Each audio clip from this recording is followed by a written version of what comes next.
and still Ricky Villa. What a fantastic run! He scored! Amazing goal by Ricky Villa.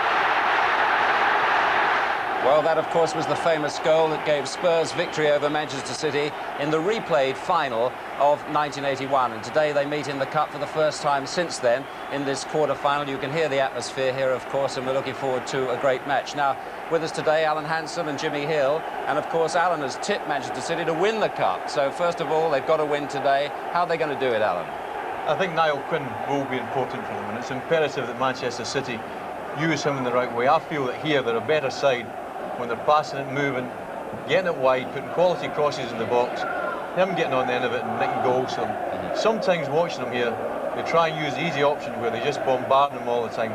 I don't think when they're doing that they're as effective as when they're varying the tactics. Because he's useful enough on the ground these days. He's very good on the ground. Yeah. You know, what they do is they try and play up to him, get it back, get it through and use white space, and that's effective as well when they're doing that. So he's vital to City today. How do you see it, Jim? Well, I think the boss of Spurs, whose name I can't quite remember at the moment. Alan Sugar, I think. No, the other fellow. The other one, indeed. Yes, I have to say, I think he's done a very good job, not only financially, but in refining the talents of some of the players he had in that team, particularly the back four. And Neil Ruddock, as much as anybody, will be against Niall Quinn. You know, he was a player, had temperamental problems, and he's calmed him down, and he always had talent. And I think that's really the measure of a manager and his coach's skill. So that's something. But the young man who's 12,000 miles away, Barmby, who we're all saying is going to be missing from today's game, I think he has had an effect and will have an effect, strangely, because Teddy Sheringham, his ideal partner, so it seems, has picked up confidence with him alongside him.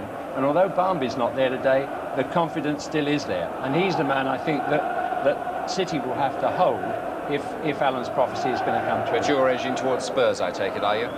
Well, if you're shoving me, yes, of course. How can I go against that man whose name I can't remember? All right, well, sit back and enjoy it. And remember that we'll have the semi-final draw for you live at the end of this match. But now our commentary team, Trevor Brooking and Barry Davis. Well, it's a match which marks the opening of the new stand at the Platt Lane end, the new Umbro stand, which cost £7 million. Part of the rebuilding here at Main Road. Eventually the capacity will be 40,000, but it's an all-ticket crowd today of 34,000, the best gate of the season. The buzz around Main Road and the feedback from the supporters to this FA Cup quarter-final has been fantastic.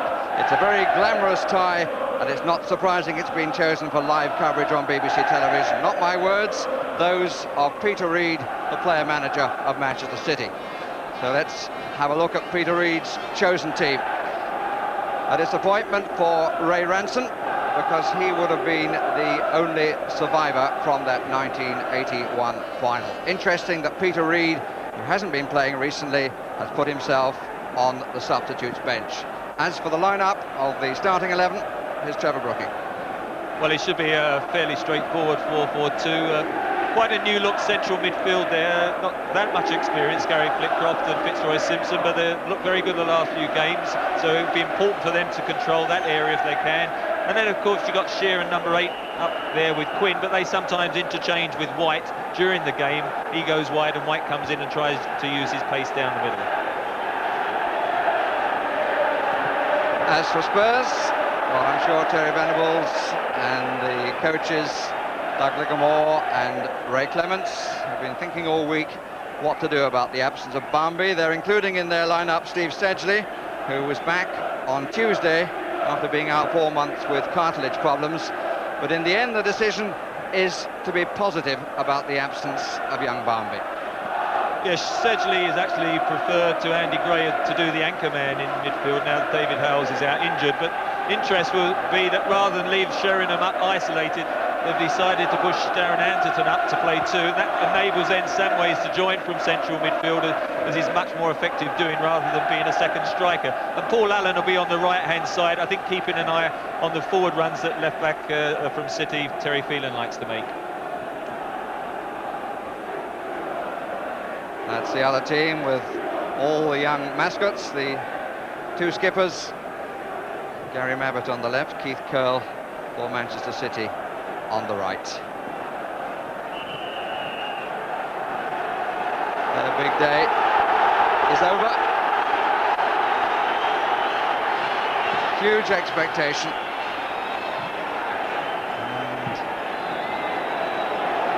And as the referee, Ray Lewis of Great Bookham. It's a lovely place to be if you're a referee. Actually, it's just outside Maidenhead.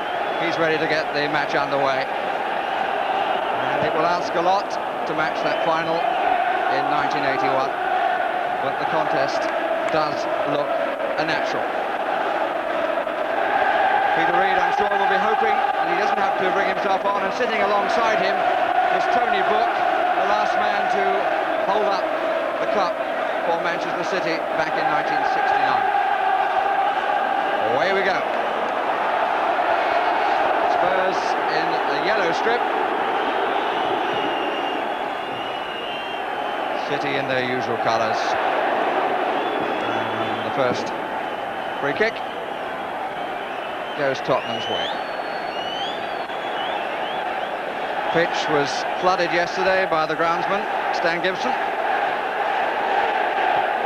And I'm sure, as usual, it will be a good playing surface. Tony Coton might have played in a semi-final for Watford, but was unluckily injured when Watford lost to Spurs. It was back in '87.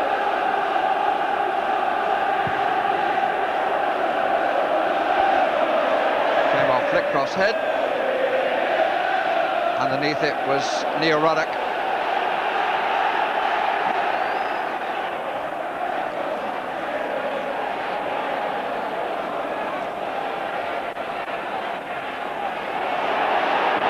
Other players waiting for others.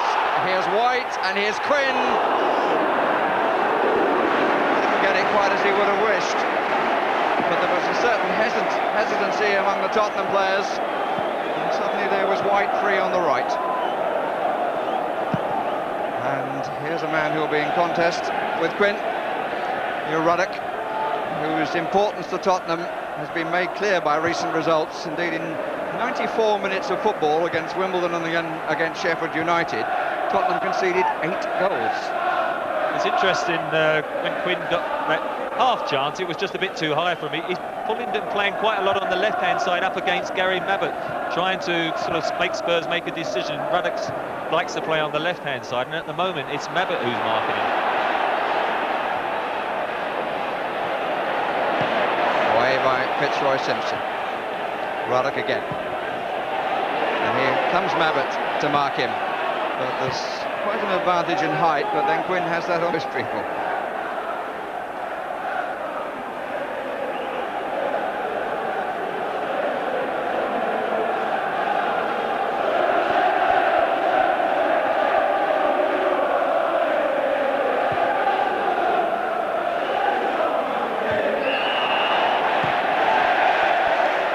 On the back is the judgment against Mabbott.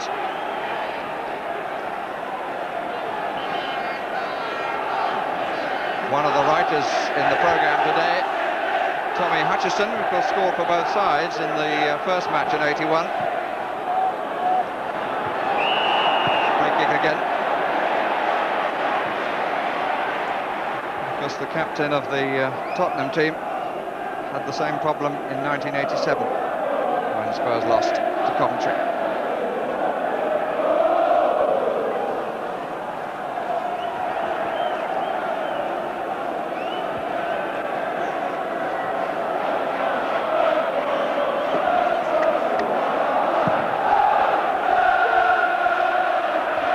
Excellent climb by Bonk.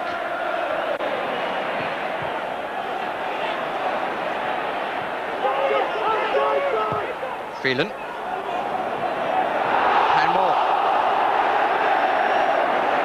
Bounced away to Mabbott's left.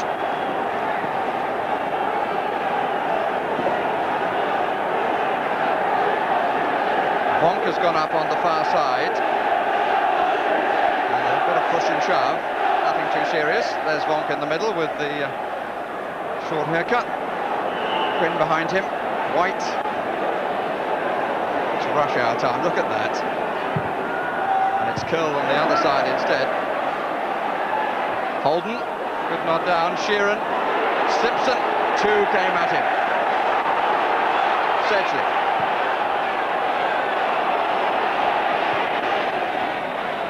Slightly curious ball by Naeem.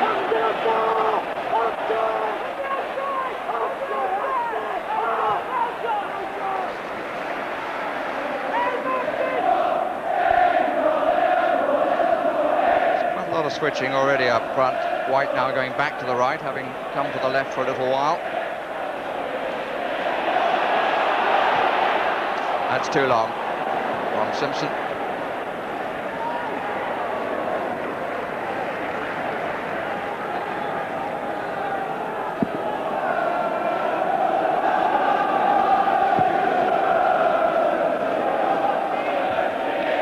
Minutes of 2 teams easing their way into the contest. Elapsed.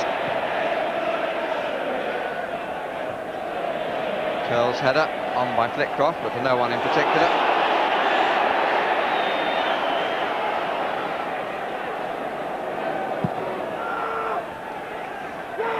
Should be Bonks, but he didn't time the jump well that time, and Sheringham found himself goal side for a moment. And Sheeran. Good tackle. Typical piece of work by Allen.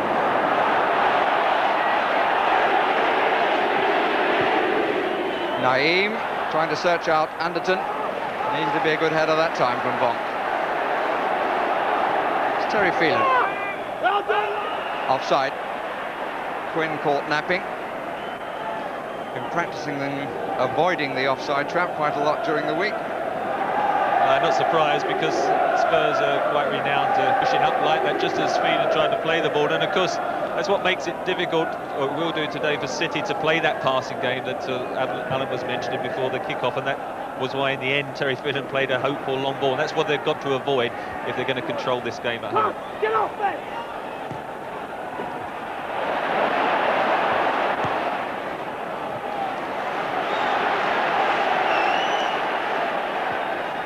Gary Flitcroft, who's made such an impression this season.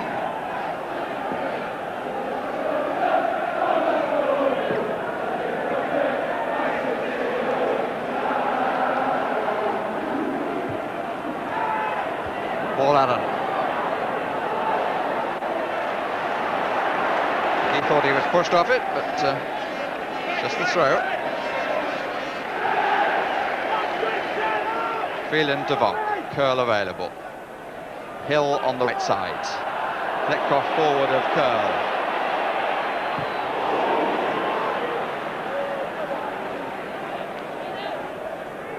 Tottenham had 2 up then, but the ball went too long from their point of view after Curl lost possession. Didn't play the right pass, had been more accurate.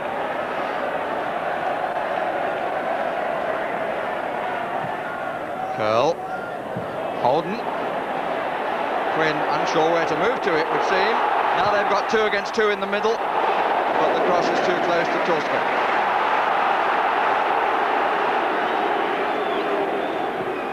Naeem looking for Anderton. Good initial pace. There was a pull there, surely. Can't believe the linesman didn't see that.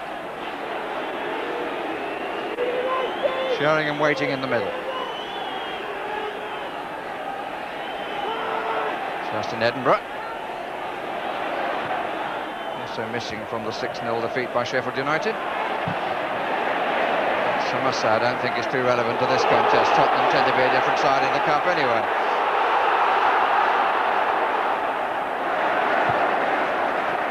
Well, then he goes to prove that Van Austin can keep up.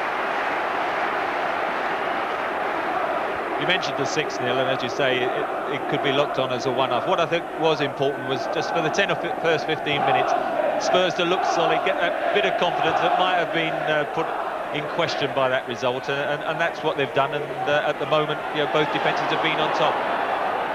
So Sheeran trying to change that, but he won't with passes like that. Naeem.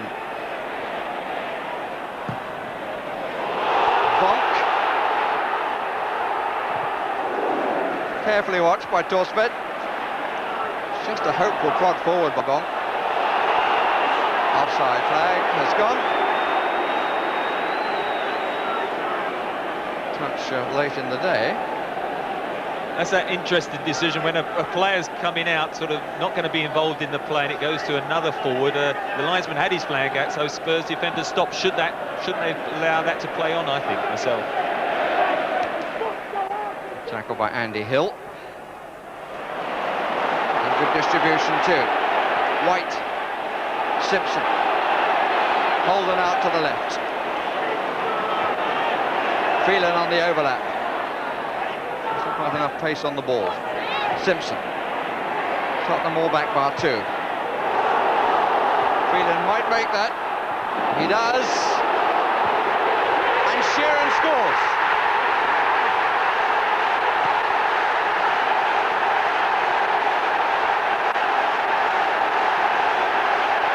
The early goal for Manchester City. There's the scorer. Mike Sheeran, but it was the pace of Phelan that counted.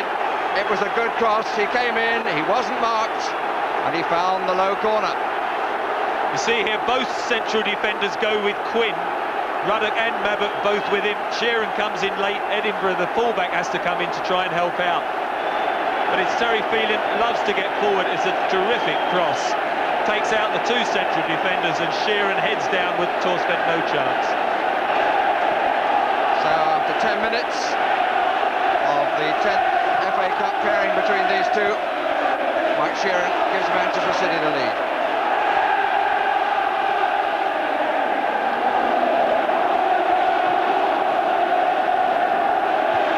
And there's an early cry of Wembley. And the Umbro stand is alive with movement. See what happens when I just say that Spurs have just weathered that early storm, wanting to look solid in defence. I think I might get a few comments from their supporters when I get back. It's interesting that at the moment Sheeran is being marked by Mabbutt and Quinn by Ruddock. It's surprising it didn't start that way. Ruddock can now go forward as an attacker for this free kick. Yeah, I think but Quinn is sort of just occasionally going over to Ruddock, then pulling over to the left wing, which is giving him a huge problem, Ruddock, whether to go with him, and it is unbalancing the Spurs back four. Dean Austin to take. Samways just outside the 18-yard area.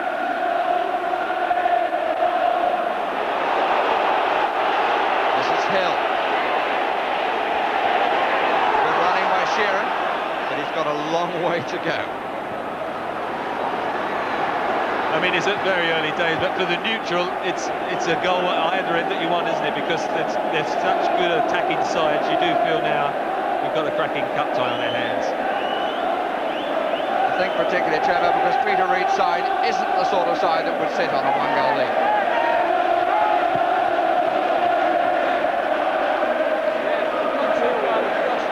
Sheeran. Netcroft. Not the best of challenges by Naeem. He really wasn't ever going to win the ball. Netcroft carried on. Ruddock.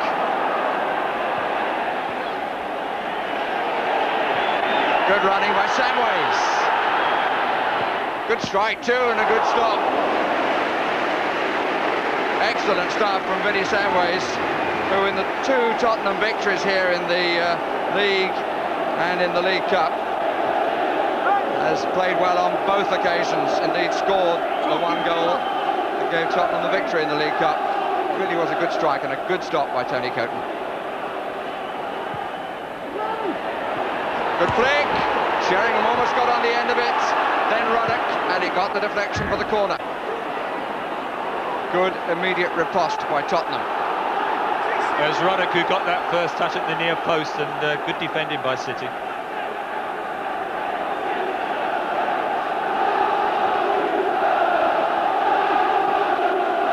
Naeem now going in front of Coton. Movement between Sedgley and Ruddock. Ruddock has come away for the moment.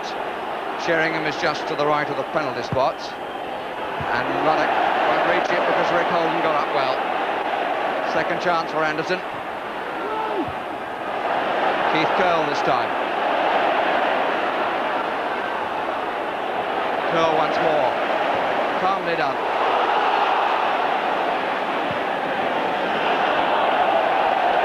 Sheringham. Allen. But the flag was up for offside against Sheringham. First bit of attacking pressure that Spurs have had.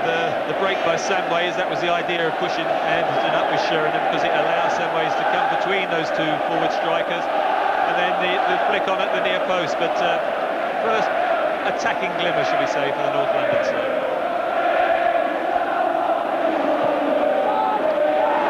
Austin thought he could let that run.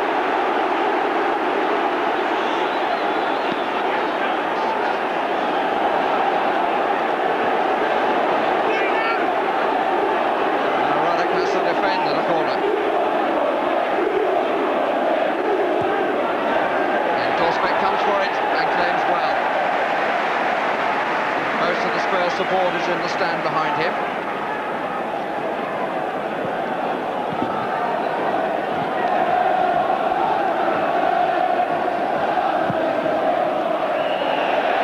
Offside, and the biter is bit.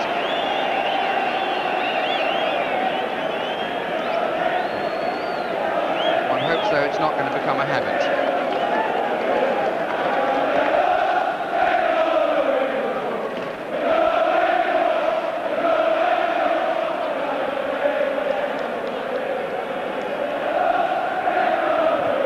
Two out to the left, two to the right. Tottenham poised to move forward.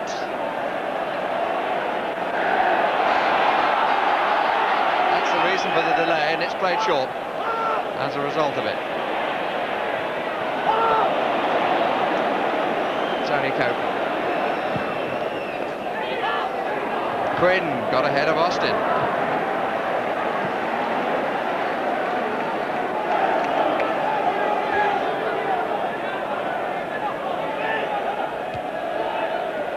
Simpson, Samways.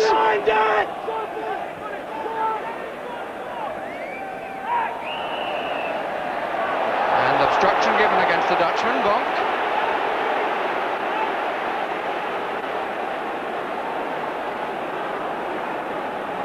I'm inclined to think that that sort of decision should be given more often.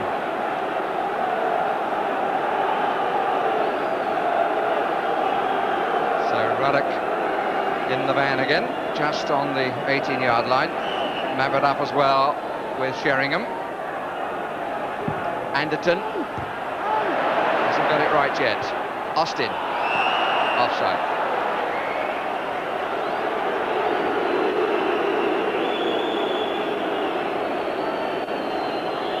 Ray Clements in the foreground.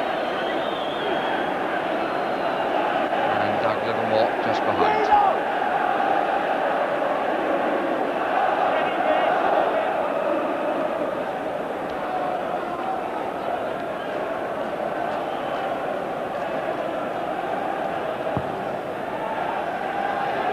For City, with Flickcroft pulling back as Tottenham won possession. Curle pressurised a bit by Darren Anderson. Hoping they would time to get it on the left foot.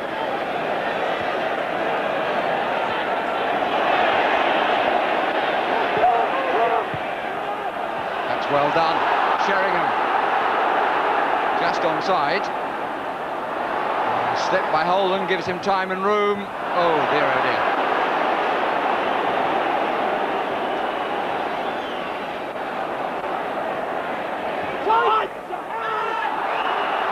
Has to be a free kick. Turn of an articulated lorry.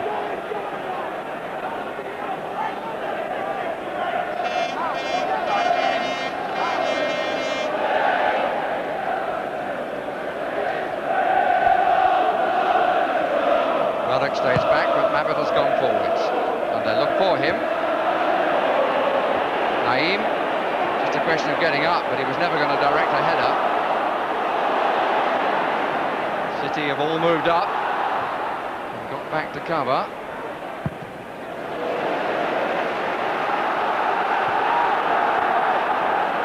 been a good spell by Spurs since they went behind.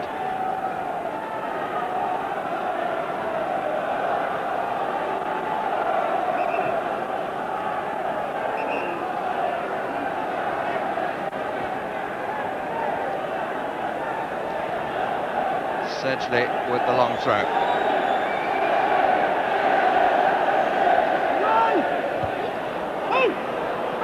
Corner.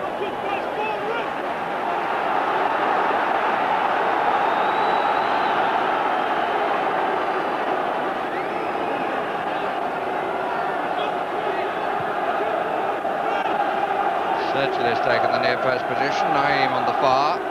Big fellas to come from further back. Sheringham can't get through the crowd.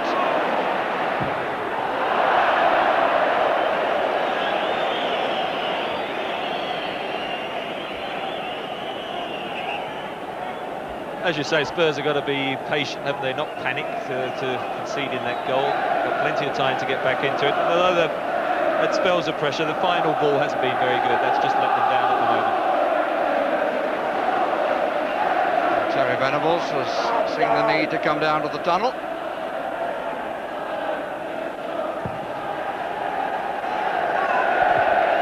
Met by Ruddock.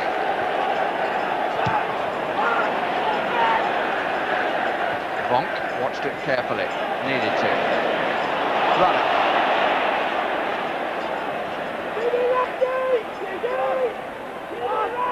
Got to use the right this time. On by Flitcroft, well on. And a little bit of holding. Edinburgh stopping the forward movement of White.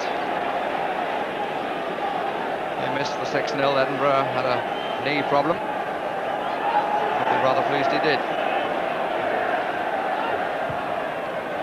On by Phelan.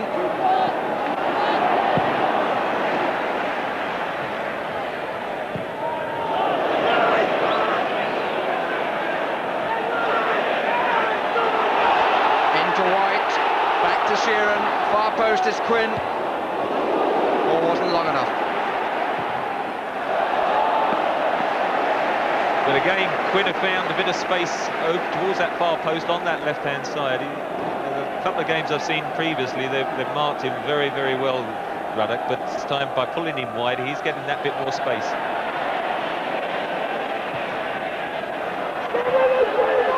The ball, Allen.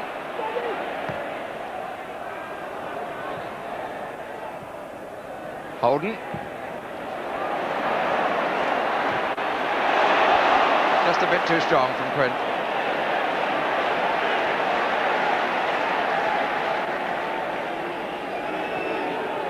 Naeem, Samway's well forward. Here he is with Vonk.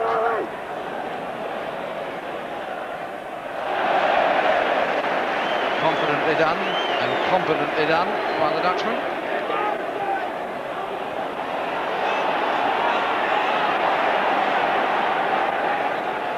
Life pretty difficult for Dean Austin too. He's not looking comfortable.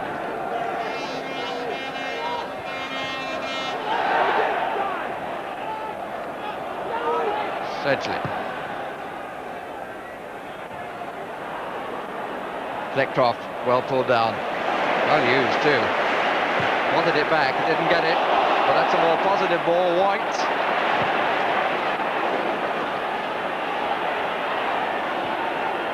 Sheringham. Flitcroft. Nice again. Well read by Ruddock. Allen. Austin. Sheringham coming deeper and finding some space at times too. Austin. Anderson far side. Holden doing a job required of all wide men. And he's going to have to get in those positions a little bit more because Anderton has been playing out and providing the crosses for Sheringham.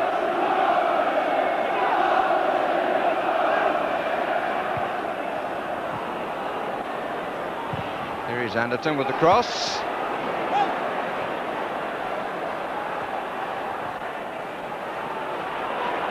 By Torsveit in the City half. Allen. corner. David White who spotted the danger.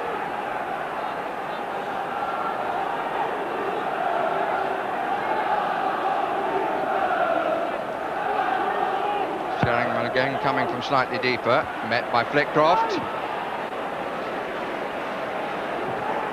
Quite realise how good in the air Flitcroft was. He's won a lot of good balls in the centre of midfield and then 1 or 2 defensive situations. He's not that tall, but he springs very well.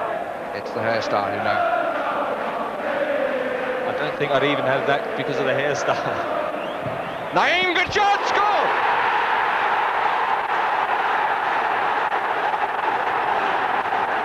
Real daisy cutter.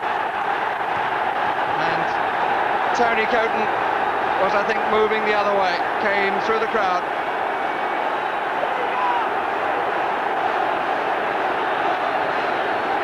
From the half-cleared ball, instant shot, and it went through the crowd, through indeed the legs.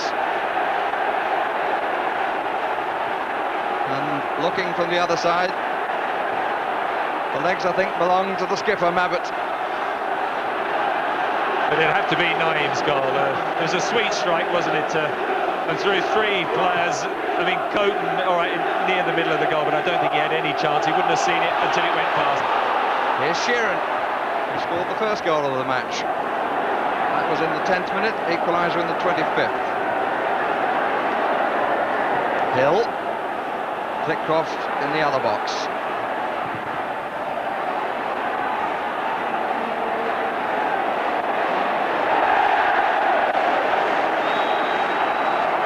Determination on the face of Ruddock.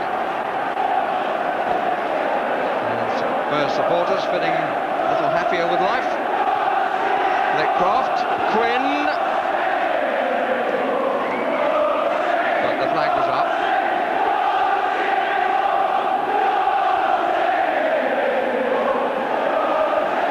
Well, you could see Coton only just moving as it's quite a couple of yards from him, and he hit it with such good power, Naeem, of course, in the side because Barb is in Australia.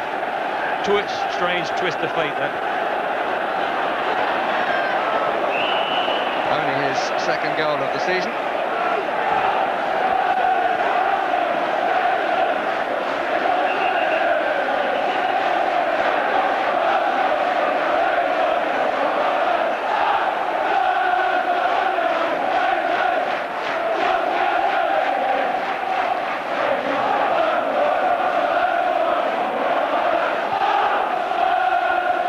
Keith Curl.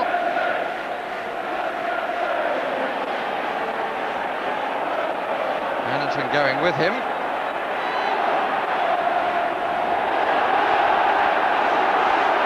Corner again, which I don't think Curl's going to take. But Darren Anderton, having run with Curl all across the halfway line, at least kept going right to the corner.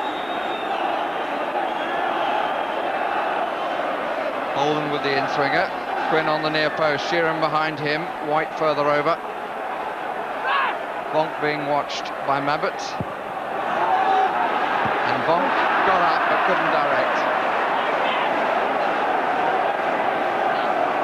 Not sure it was a corner even. I'm not sure Anderton got a touch. It was either a free kick if he thought he knocked Curl off balance or a goal kick, but in the end it didn't turn to anything anyway.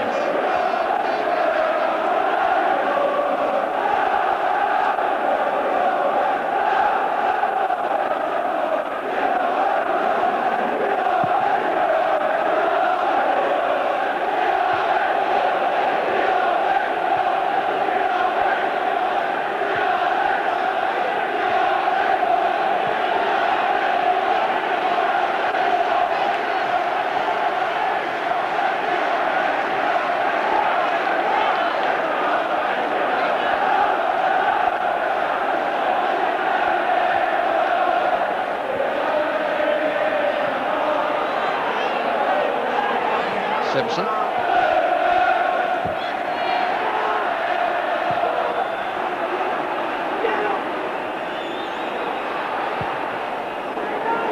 Just a touch late, Tony Coton. Sheringham.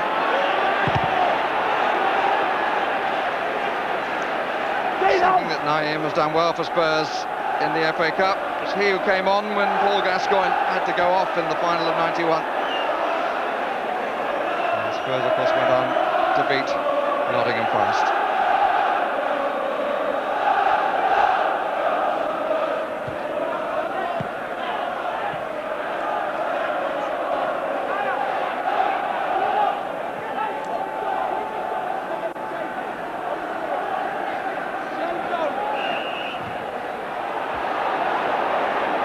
Little push. Spurs free kick. And we've had half an hour of the contest. If you've joined us late, you've missed 2 goals. But I think there's every chance we might show them again to you at half-time.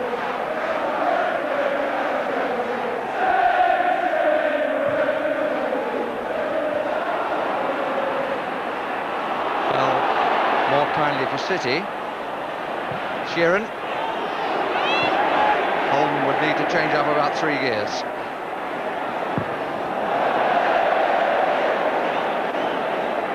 Some are good at it, some aren't quite so good at it. That is his stronger foot as well, that one. Now that was our client. Corner.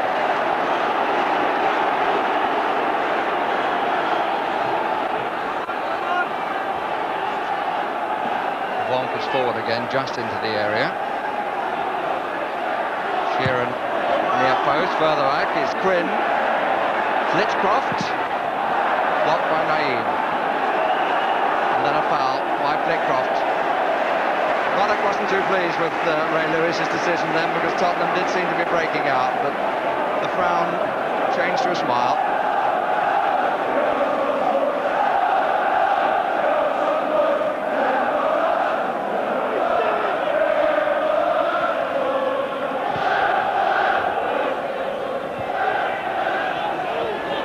Be a flick on. Holden withstood the challenge of Allen well. And Allen kept going with him and got a reward. The difference on that clearance was that Torswet stopped the ball first. Sedgley. Anderton.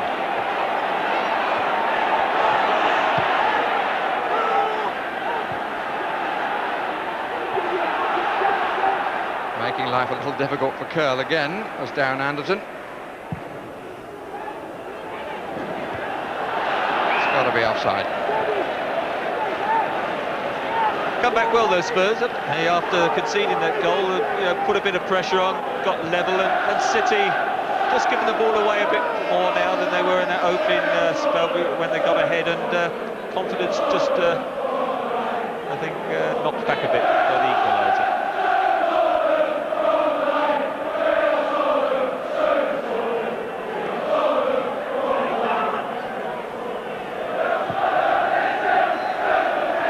Quinn met Ruddock. Holden had an extra touch he didn't want.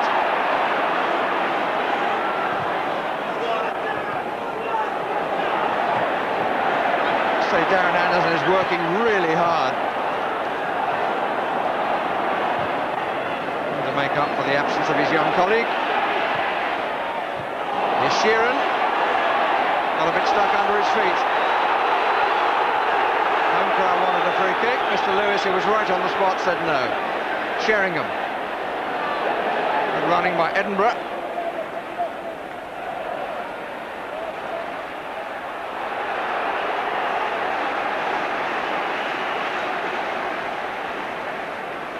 I think Mr. Lewis has given the free kick.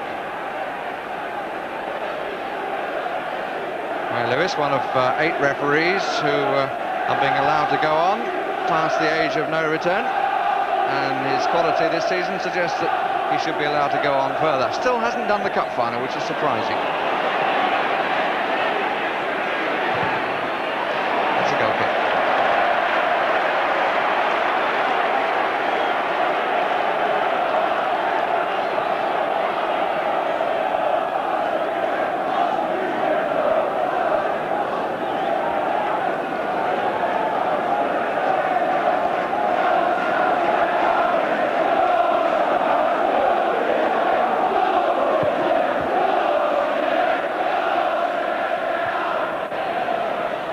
Samways. A bit too obvious.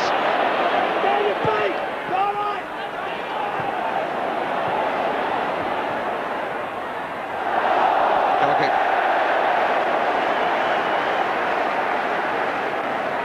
In fact, it just went out for the throw. The linesman fooled me.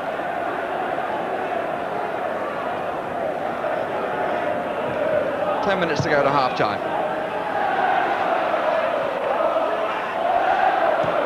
Phelan, just too strong.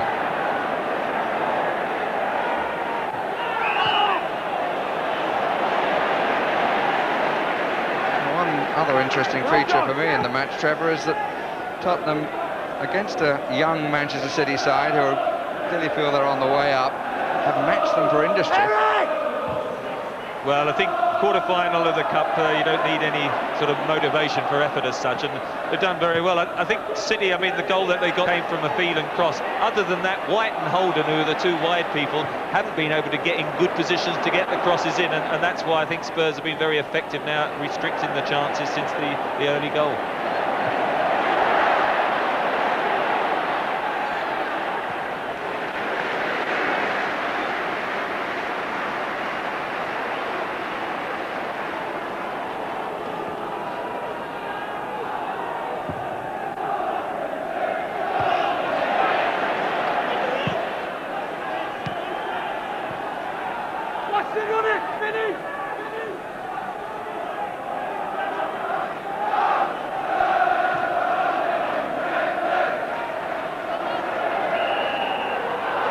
Got the free kick.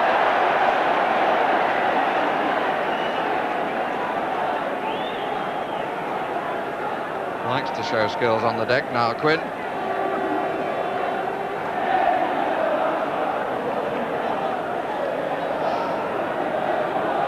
Obviously another meeting's been called. Now they're spreading out a bit. And Quinn got away. Bonk was there with him.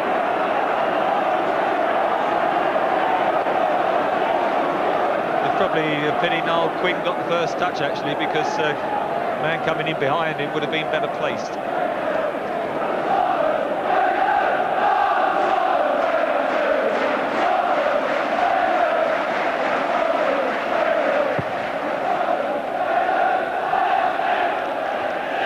Flying by Sheringham. Free kick.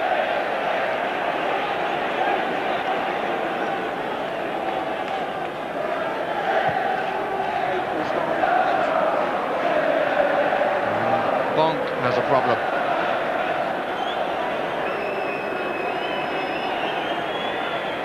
Hip.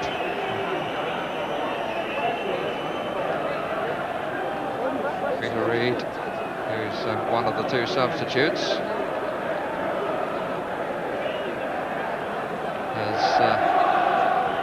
Sam Ellis to help him in making those sort of decisions when he's so close and involved in the game.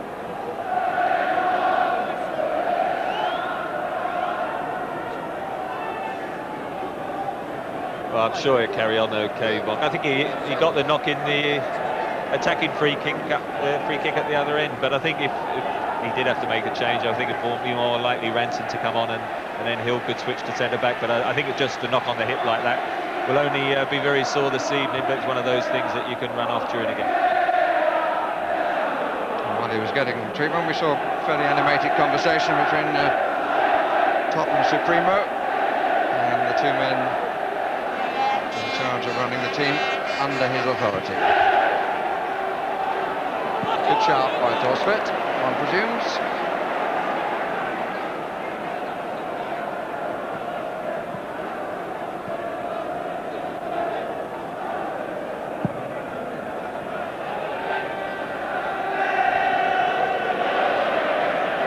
Hill, Sheeran, Samways back.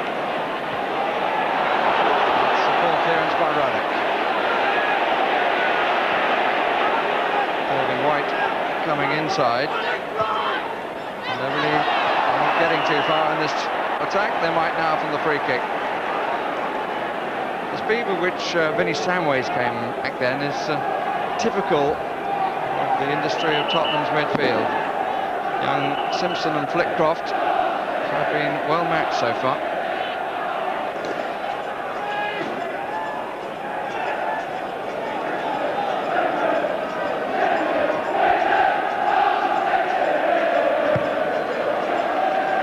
Tilsford comes well forward, but was nowhere near getting the ball. 5 minutes to go to half-time. It's 1-1. And Anderton trying to find Samways coming on this side. Good cover by Terry Phelan. He then turned his back on play. Paul Allen tried to play he for a moment.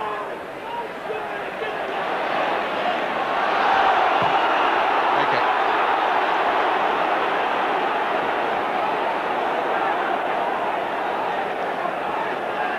Aggressive reaction from Sedgley. Holden. Disappointing finish.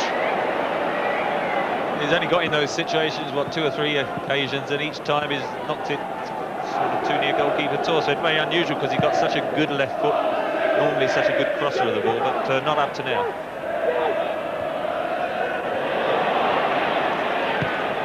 City creating 1 or 2 problems for themselves.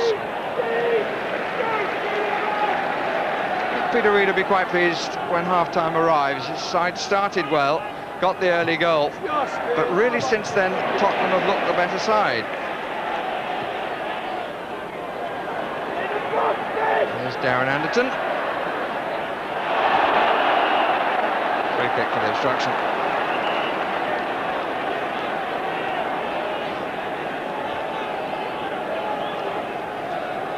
Andy Hill, who was at centre-half last week. Very useful player to have around who can move from the flank to the centre. Started his career at the other Manchester club, United. Never played for him for the first team. On by Keith Curle.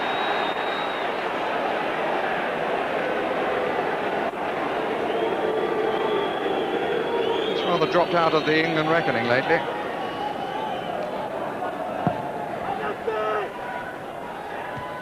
Bonk.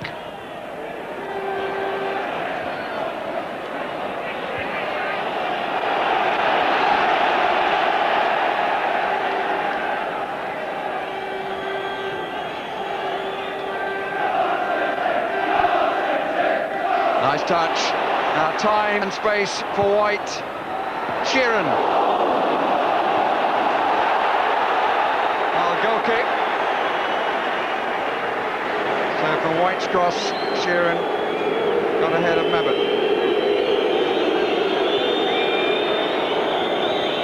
It's a better position to get the crosses in, but I mean, City have not found it easy playing here at Man Road this season. I mean, they've only won 5 out of 14 home games, which means they've got less points at home than away, and you know, it's one of those difficult confidence factors, and sometimes they seem more relaxed when they're away side and then can break against the opposition, whereas when the onus is on them to build up play, they do seem to fritter possession away that little bit more.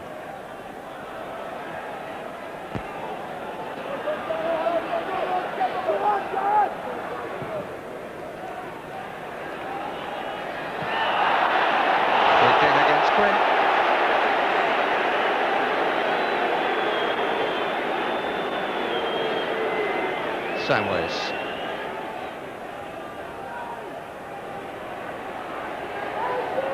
Edinburgh.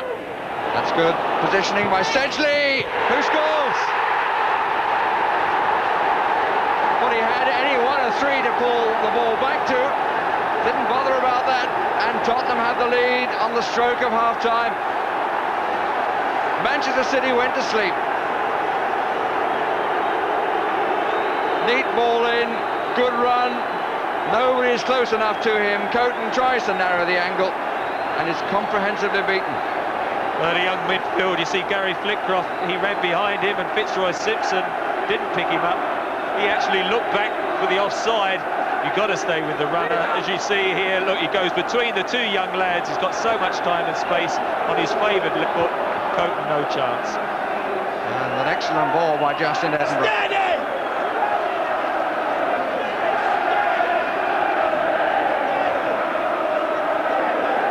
Just stay where you are, hold it tight, get into the half-time dressing room and we can talk about the lead and what to do about it. Just what Peter Reid didn't want, Steve Sedgley has achieved for Spurs.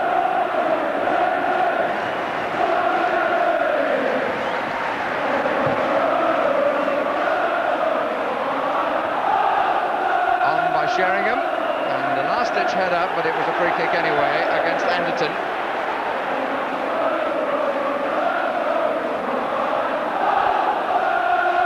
Sedgley, of course, supposed to be the anchor man in midfield, just seeing the opening, choosing the one moment of the first half to make a forward run. It plays. Fleckcroft.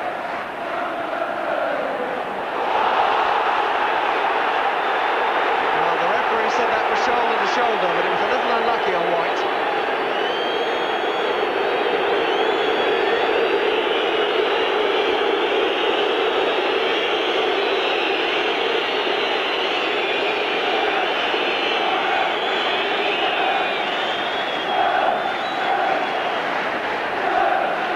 Simpson. Played with the wrong foot by Edinburgh. Free kick against David White.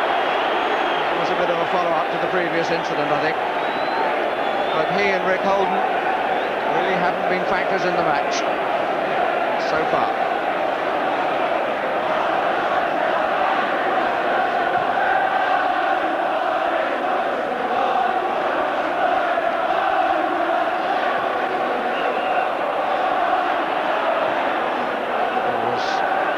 Quite a long way down the line.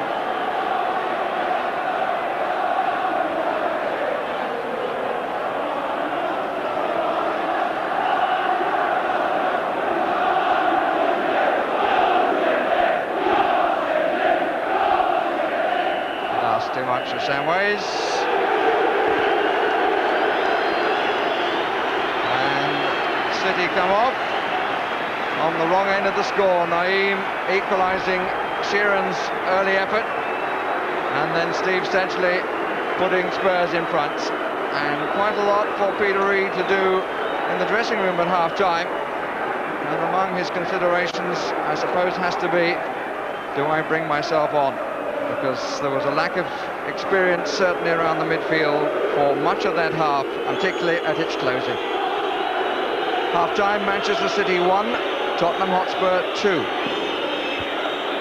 Well, there we are. City have rather let it run away from them, haven't they? I mean, they get the first goal, expect them to exercise some authority, and yeah, they haven't really gotten any real rhythm. Neither side has, in fact, gotten any. You know, there's nobody really has put their foot in it and passed it about. But the goals have more than made up for it. The goals have been super. Yeah.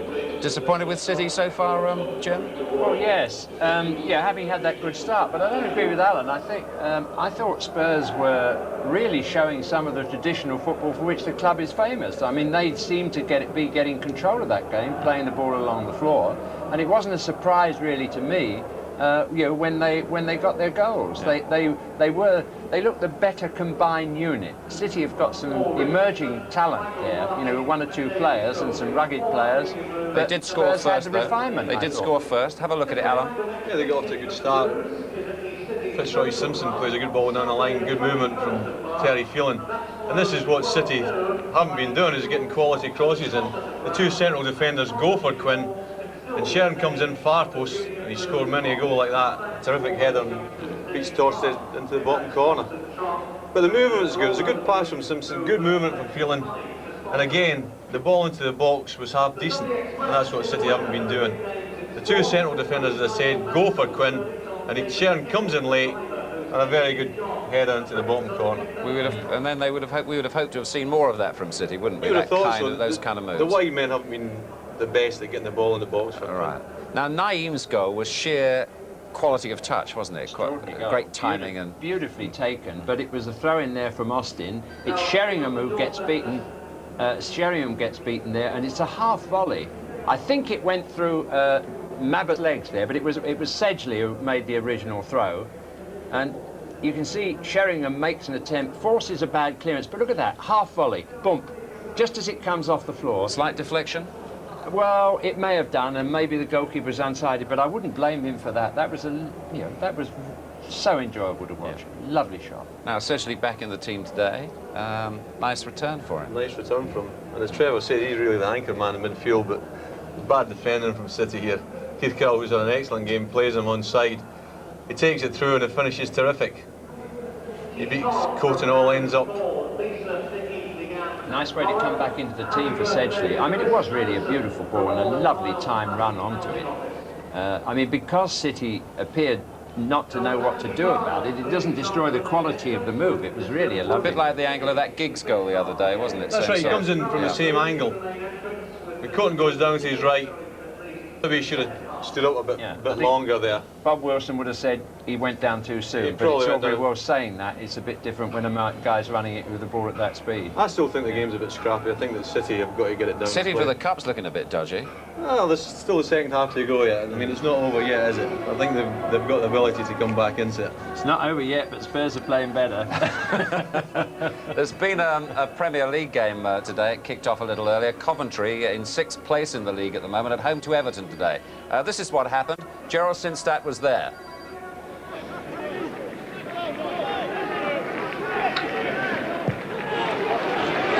And coming through his Ward, and that's the first goal. No chance for Grizovic. Mark Ward, 1-0.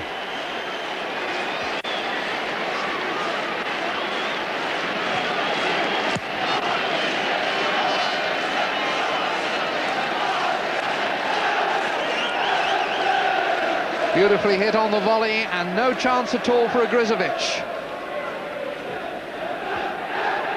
Excellent strike.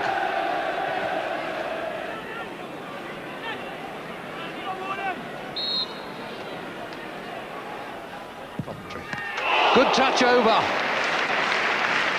Very well struck free kick by Andy Pearce, and an excellent save by Neville Southall. Keepers see these late, and that may even have had a deflection off the wall. It was a magnificent save. And a good save at absolutely point-blank range. But Grizovic turning it over from Beardsley, and that's a save to match a couple of the efforts from Southall at the other end. Babs' header, chased in by Quinn. Quinn, just over. That's the kind of ball he likes. It was played through well for him. It was sitting nicely, just got under it too much. Well, that was the final score, and the unhappy sight for Liverpool fans is that Everton have now moved one place above them as a result of that win. Well, just a reminder, we've got the semi-final draw for you live at the end of this match here, and of course only one team definitely through to those semi-finals. Arsenal, of course. Let's remind you of what happened in their match yesterday. John Motson. Whelan taking up the position nearest the kicker by the post. Kiwomya's in there, and John Walk jumping here. Oh, what a scramble. And off the line. And in, yes. I think it's Kiwomya. Merson is shaping up to take this one. Adams, it's in. And Tony Adams comes back with a goal.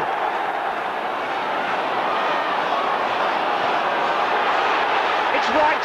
Oh, it's going to be a penalty. It's John Walk, and he won't argue.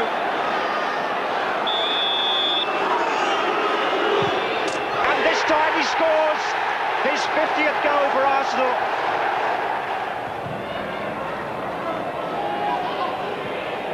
Smith, good header, oh, right through again. Oh, and Whelan tried to stop him, and it's got in. And Arsenal are 3-1 up, and I think Whelan may have got the touch there. Looks like you've got a corner, so now Stockwell. That's loose. Getchev, goal. They've got one back. It's 3-2. Davis, Campbell. Oh, he's away here, Kevin Campbell. And that is is the goal that puts Arsenal into the semi-final of the FA Cup. Well, 2 seasons ago, we had an Arsenal-Spurs semi-final at Wembley, you recall. It may happen again. Remember that draw for the semi-finals live at the end of this. Well, Steve McMahon plays for Manchester City these days. Of course, he's out injured, not playing today. Let's hear from him now. He's with Ray Stubbs. Steve, what are they saying in the Manchester City dressing room? I couldn't repeat some of the things that the managers said, but obviously very disappointing. You know, we've had the game, and 15 minutes into the first half, we're playing well, and we've just seemed to go to sleep. You know, we've let them right back in the game, and we know the runners are dangerous from midfield because Tottenham sit back and they hope to hit you on a break, which is what they've done. Will you change it around in the second half? What will Peter Reid ask the Manchester City players to do? I think we've just got to be more patient. We've got to make sure we get out in wide positions and make sure the quality crosses come in. We can't afford to be diving in. I know we're going to be 2-1, but we still got to be patient because anything can happen. And as I say, if we get at them down the flanks and get the good quality in them, I think we've still got a good chance. If the ball gets into the box with Niall Quinn, he can make things dangerous for them. That's right, but you've got to have good quality balls going into the box for him to benefit, because Tottenham are very good. They push out quick and they hope to catch it offside, which they do plenty of times. Defensively, do you think you've got to start your standing to be a little bit tighter? Yeah, defensively, because you know they play Sheringham on his own, and then they have Sam Ways, and you've seen Sedgley making a run into the box there. They always have that runner, and that's where we've got to be careful. We knew that was going to happen. Very quickly, would you be back for Wembley should you turn it round? Oh, let's speak to me after the game, and I might tell you then, hopefully. Thanks for talking to us. Cheers. That's Steve McMahon, different haircut these days. He's the sort of man you want in your team when you're 2-1 down, really. They missed him from the start. I mean, you've got Simpson and Flitcroft in the middle of the park. They're both good players, but they're just a little bit inexperienced, and you need an old head in there. But he's right what he's saying. When they're getting it wide, White and Holden have got to get good balls into the box. They just haven't been doing that. And if they're going to succeed and get back into the game, then these balls have got to come in. Yeah. For the head. What about Spurs, Jim? Would you just say to them, well, continue the way you are, more or less, or would you change anything now to contain the match, or what? How? I mean, I think Spurs have done very well. I think they've run very hard. I mean, every one of those players has chased every ball down. I mean, they had to take the City pressure to start with. Anderton's run himself ragged, hasn't he? I mean, he hasn't made, he hasn't been enterprising in what he's been able to do on the ball. He takes all the corners, he's chased everybody, and has not looked a stylish player, but he's been a hard-working player. And that, again, is part of the manager's art, to get your stylish players running for you. And of course, they were beaten 6-0 midweek, and then they go 1-0 down here. It's showing the strength of character to come back into the game. And I would imagine they'll play exactly the same way in the second half. I think they'll close it down quickly, get their tackles in, and try and hit Manchester City in the break. Yeah, would you be putting your money still on City at this stage then? I mean, you know, what not sort as of odds would you confident as I want? was What sort of after odds would you 11 want? minutes. Yes, he is Scottish. Don't think so. Oh, let's not talk money. OK, enjoy the second half now. We'll go back to Barry and Trevor. Barry first. So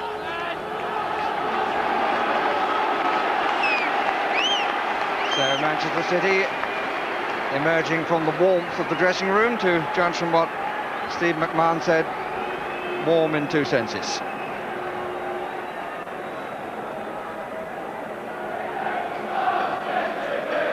Now, Gary Mabbott knows what it's like to hold up the FA Cup. A team who, of course, hold the record of successes 8 times.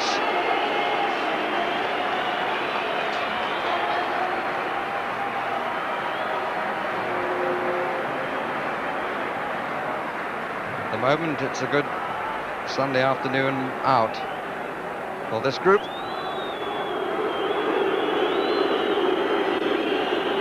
You know from that noise that the referee's on his way.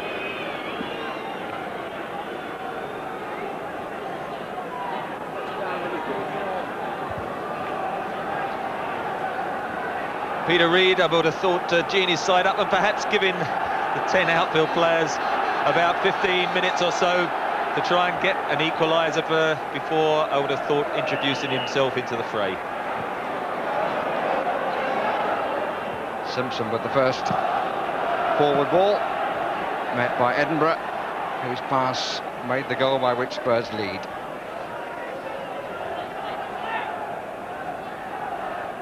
Quinn, Ruddock.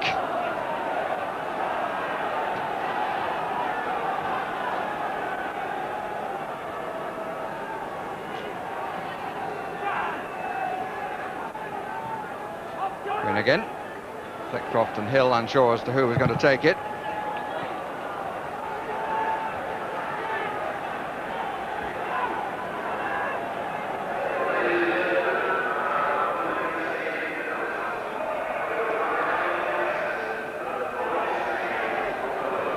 Up and on by Sheringham. Anderton and Naeem. Rather staccato start to the second period down this near touchline. Quinn. Well, they'll be looking for improvement from David White and from Rick Holden. White, the top scorer, 17 goals to his credit this season.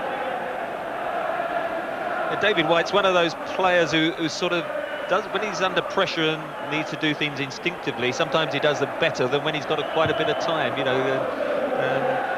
Seems to be affected perhaps that early season match for England when it didn't go quite right. He lost his conference well, then bounced back, scored a lot of goals, but at the moment certainly needs to get into the game more if City are to retrieve this tie.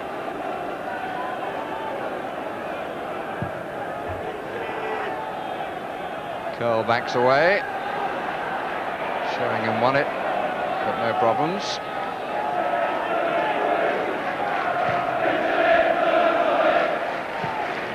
Says they couldn't take. Here's Edinburgh.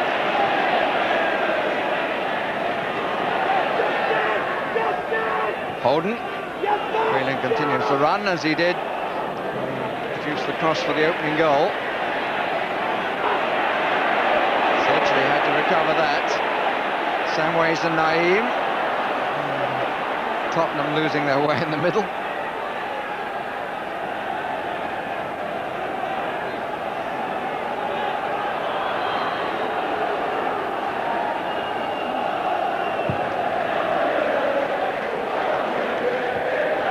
Phelan. He has a winner's medal to his credit. Wimbledon against Liverpool in '89.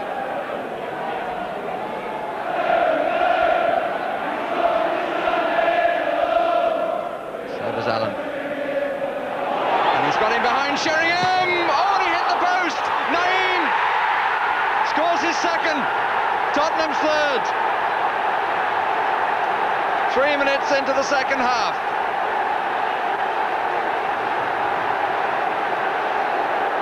Tottenham have matched their tally of 1981. Well played in by Austin. Bonk was caught out. Sheringham hit the post again. Coaten seemed to go down a touch early, and Naeem, at the second time of asking, forces it in. Vonk pushing up to play the offside, got caught yard or two, the wrong side then. Sheringham going for the near post, and Naeem, then the first one gets tucked under his foot, and the second goal for him. Nick Barnby won't believe it when he hears Naeem scored 2 goals. Sheringham did well to get ahead of his marker though, and 3-1's going to be difficult now. But in comes White. It's probably the first threat that he's offered. Justin Edinburgh just getting a few words of not necessarily comfort, I don't think, from his defenders for allowing David White to get in front of him. He waited for the cross and he's got a knock as a result.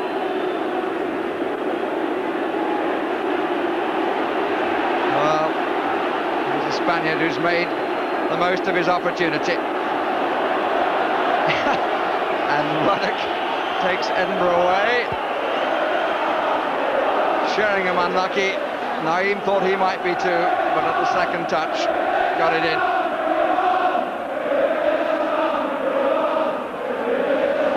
And how long will Peter Reid delay now? That's a real slap in the face for his team.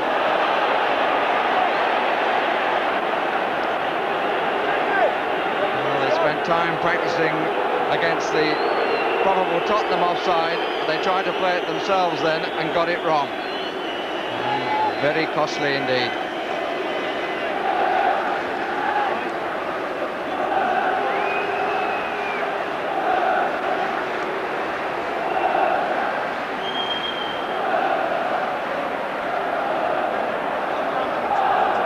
Well, there is a touch of what Arsenal can do, we can do.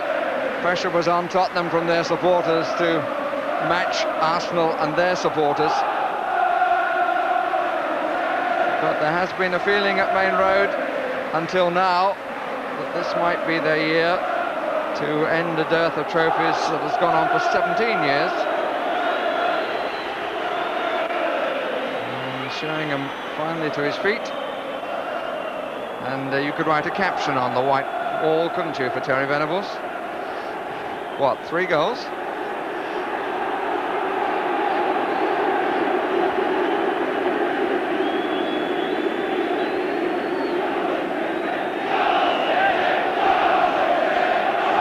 Crowd now trying to lift the home side.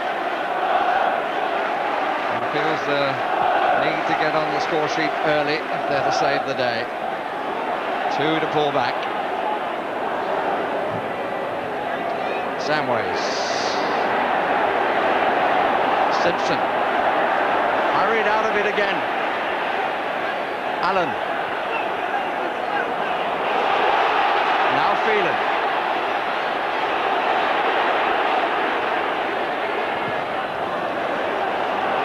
We'll get a corner from it.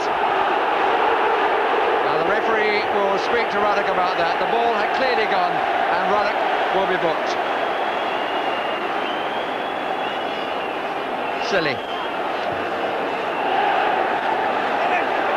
Ray Lewis is quite right, and yet Neil Ruddock will feel hard done by it, and they're the silly bookings that the player sort of, with his problems with bookings, needs to avoid.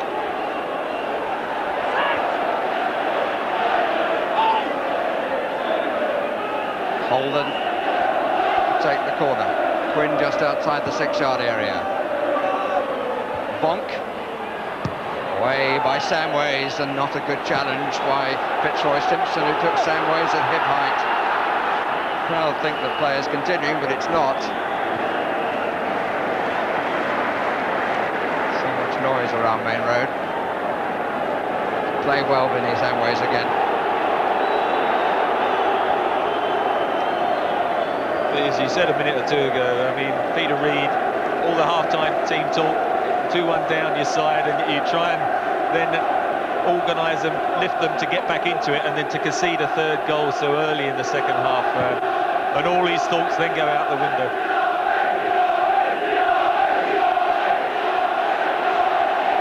Free kick has been given, and the book comes out against Mikkel Vonk, the Dutchman. I think that was a question of an accumulation of fouls. The referee said he's had enough.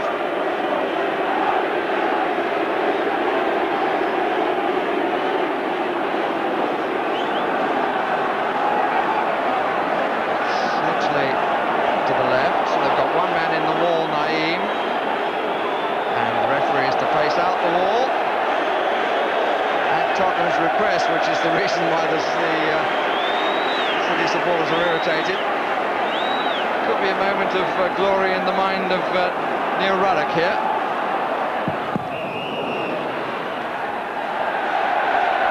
And a free kick given for some push and pull in the wall.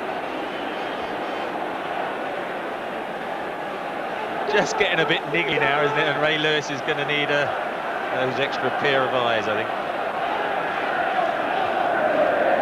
He's got 2 in the book. I'm not sure whether that earns the adjective great.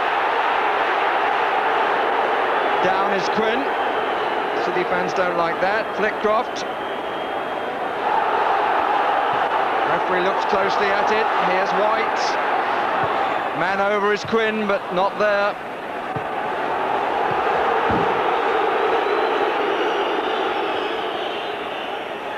Good play by Andy Hill. Austin in front of Quinn. Break for Anderton from Sheringham. Just inside is Naeem. Allen poised for the run across the box. Sheringham has pulled away at the far side. And Kerr was ahead of Allen. White. Ten minutes gone. Manchester City trying to change the way the game has gone. Corner. Seems a long, long time since Mike Sheeran put Manchester City in front.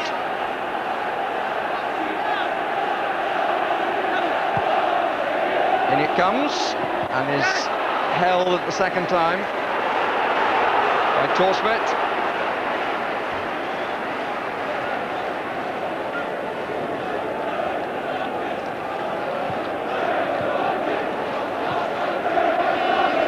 Five minutes of the match gone.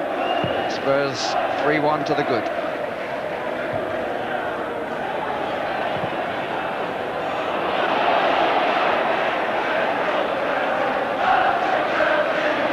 Phelan couldn't keep it downhill.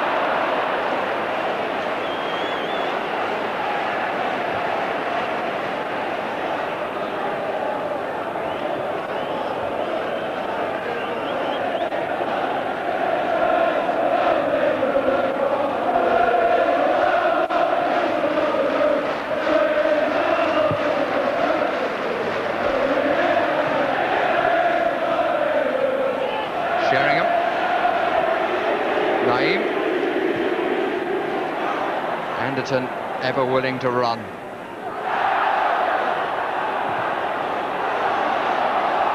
Loses out to Curl on this occasion.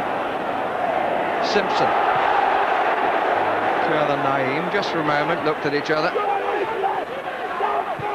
Quinn, Simpson. Steve header, the return ball. Curl thought that rolled up the arm.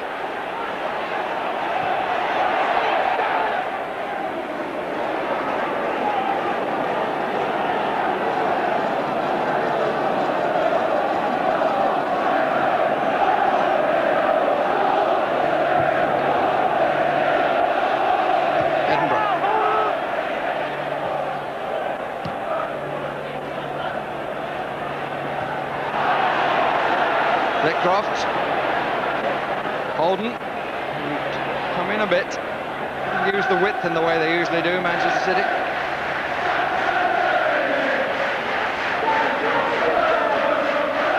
Simpson, three weights, Sheeran's header.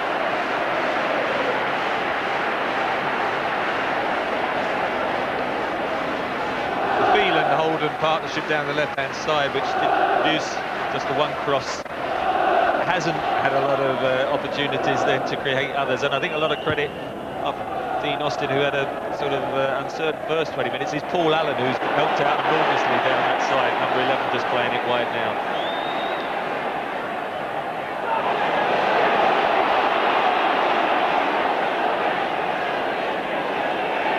Now Holden. Just managing to keep it in, but I'm not sure he was ever too sure where he was going, but he gets the corner out of it. Never looked likely to find the position for a cross. Now does. And here's Phelan. Chipped up, no flag, but too close to the goalkeeper. That was a terrible cross, wasn't it? I think they should have had the corner, actually. I think it bounced off Holden. In the end, it was a good crossing opportunity. Again, comfortable for Torsved.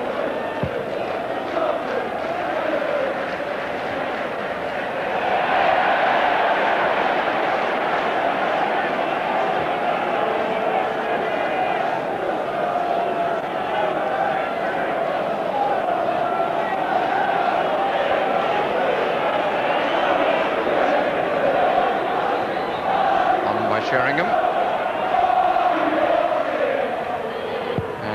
Curl, Austin Samways. Spurs with a few options forward if they can get the ball across. A little too eager was Vinnie Samways.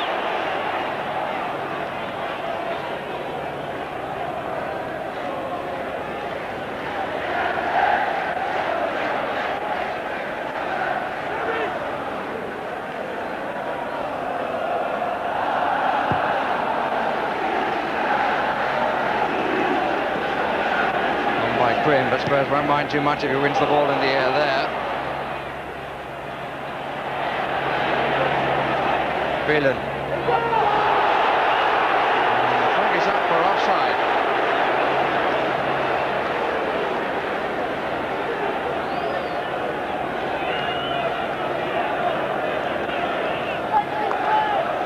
Right idea to try to put the ball wide with Austin having come forward.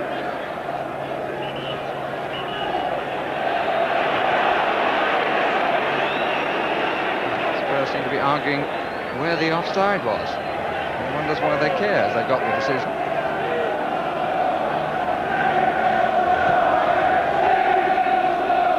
Bonk. Mabbits.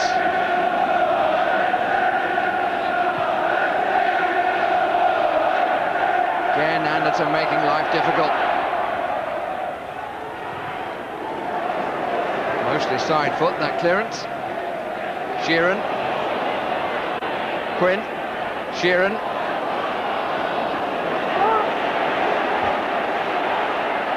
And Korsvet. Under pressure from Sheeran. Not his strongest part of his game, is it, Eric, when he gets it in that situation? That was a walkabout in the penalty area that I think Terry Venables might have words after the game. Little things like that can suddenly change games. It lifted Manchester City supporters. And if they were to be able to score quickly now, in comes Quinn. Just the foot up by White in front of the goalkeeper, but he couldn't get a touch. Quinn and Bonk again together, sometimes taking each other's road, it seems to me. Goalkeepers like to sometimes play in the old five-a-sides in training, and Ray Clements, who of course is on the coaching staff now, wasn't too bad on the pitch. It must admit a bit better than Eric Torson, I think. Holden. Fleckcroft. Spurs pushing forward, but City have matched it. They stayed onside.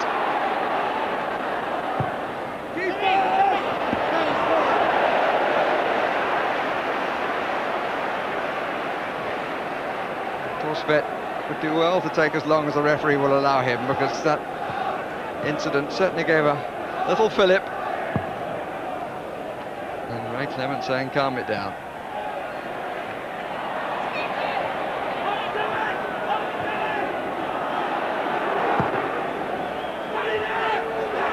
Ruddock launched himself and offside against Anderson.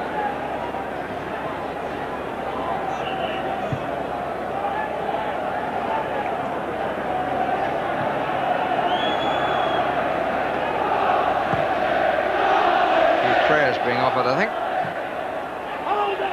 Anderton. Naeem. Seen by Fitzroy Simpson.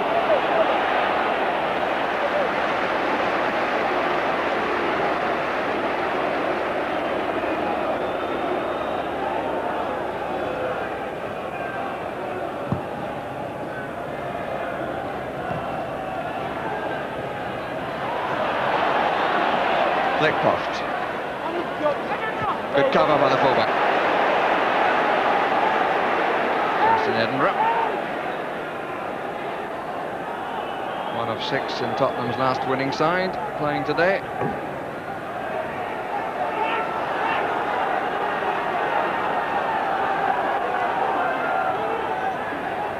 Fleckcroft.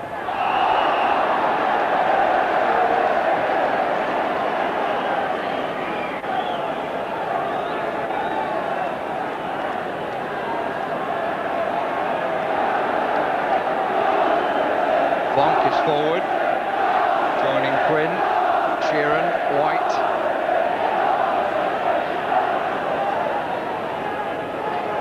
Hill, I think, will run over and Holden will take. And Bonk is at the back, and that's a good claim.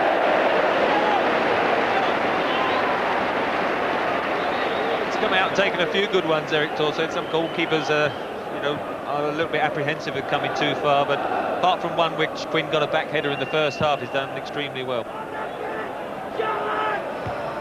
So we're in the 21st minute of the second half. Manchester City showing few signs of improvement. They've had more of the possession in the last 5 minutes or so.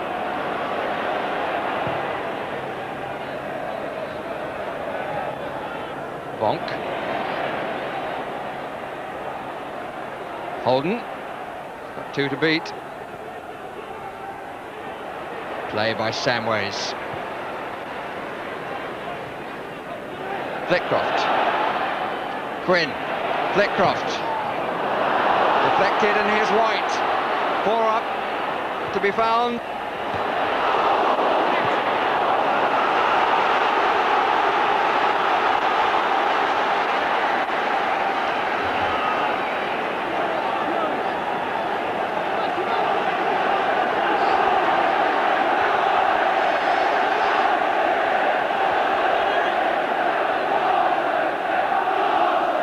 Sheeran is on the near post, now coming out of the 6-yard area. Wonk for the diagonal run.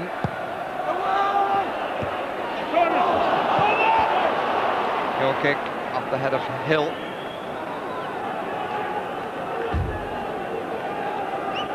Scramble in the crowd. At least the youngster got his hands on the ball, but at the moment it looks like he will be saying so on a day when City lost.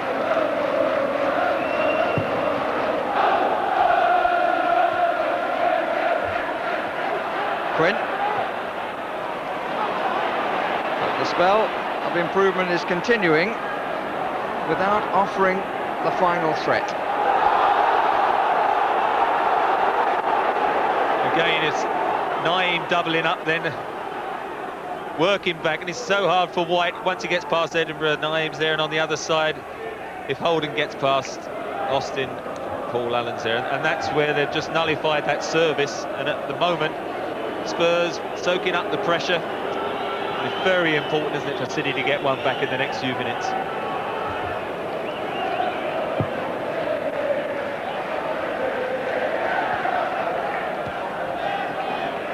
Phelan. Quinn. Good challenge by Mabbott. Anderton is offside at the moment, now back on. Samways. Continues the run, Sheringham is down the middle. Anderton. Edinburgh. Rather spooned the forward ball. But not the best of clearances. Free kick.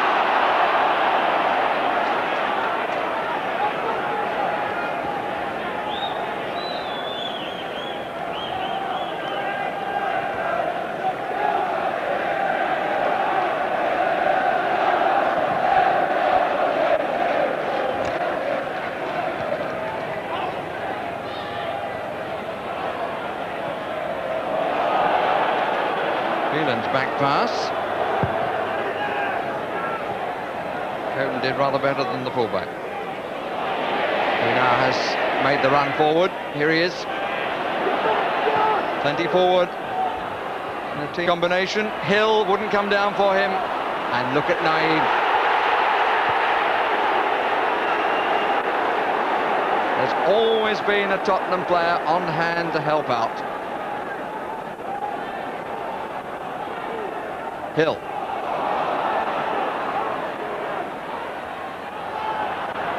Keith Curl. Good play by the skipper. Holden. They're all queuing up, and it was a Tottenham head, that of Ruddock, which won it. Great defensive header by Ruddock there. He's been a tower of strength, hasn't he, the last 10-15 minutes as the pressure's been stepped up.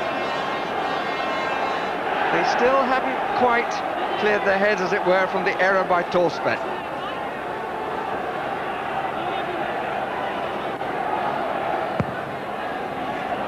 And he's lost that.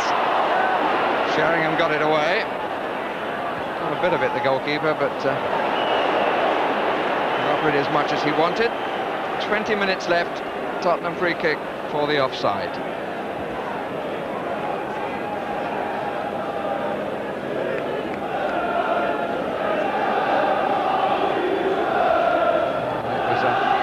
And fingertip job, and Sheringham turned it away, and then City got caught offside. Curl. Allen. Head to the goalkeeper, it's a little bit short. And this is Unnecessary use of the arm by Coton. Ruddock.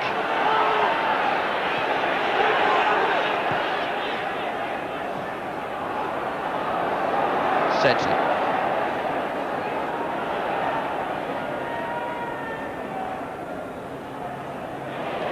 Simpson. Sheeran. Mabbott with him. Good play by Holden. Now can he match it with the cross? Cover by Samways. Wasn't a good cross.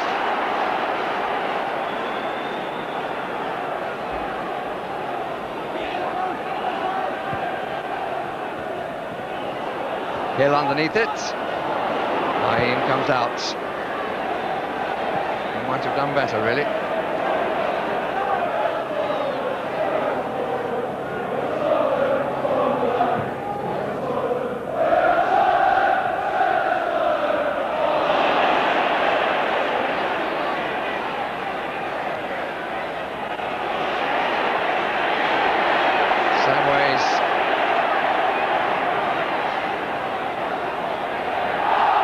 The free kick.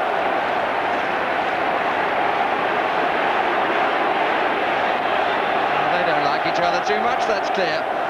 But interesting, when Samways made that run down the touchline, like Holden a few moments ago, he had two to take on, but you felt that Samways felt that he was going to do it. Didn't feel that Holden thought he was going to do it, and that seems to me to be symptomatic of the attitude of the two teams. He's blossomed a good deal the last few months, Vinny Samways. Got a lot of ability, and people always have felt that, but he sometimes sort of slipped in and out of matches, but he's been quite a dominant force over the last improvement in the last couple of months, with Barnby developing as well, and has had an excellent game today, both in attack and defence, which isn't perhaps his stronger part of his game defensively. Anderson clips the cross. Here is Sheringham. I suppose that's the closest he's come to maintaining the recent goal spell. 12 in 9 games before today, 22 total, plus 1 for Nottingham Forest.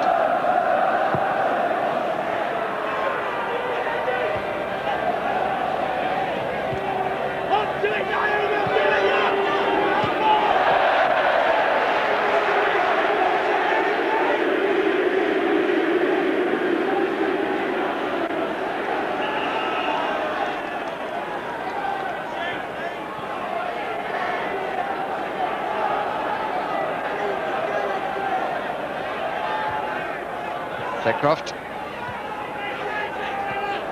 Sedgley. Sheeran. Simpson. White. Cover by Ruddock.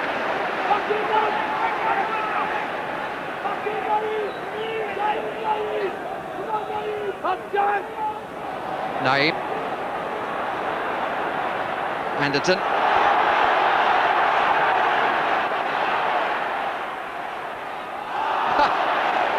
Wasn't a foul.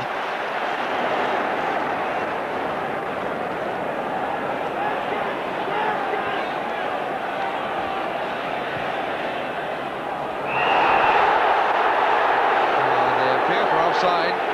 Got an affirmative answer. And Sheringham now is offside. And if your memory is better than mine, over the course of the last length of this match, 29th minute, 30th minute of the second half we're in, you'll remember that Teddy Sheringham actually hit the post. Was somewhat nearer to his last effort.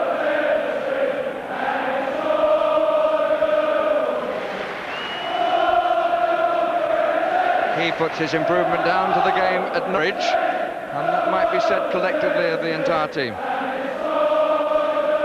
They had a wonderful second half there, didn't they? They interchanged and passed so well, and they've never looked back since. But a lot of resilience today, having conceded 6 goals, all right, in a league game with 1 or 2 players missing, then gone a goal down, and now to find themselves 3-1 up. A superb performance. Yes, they've been known over the years as a skillful side, but there's been a deal of endeavour about them today.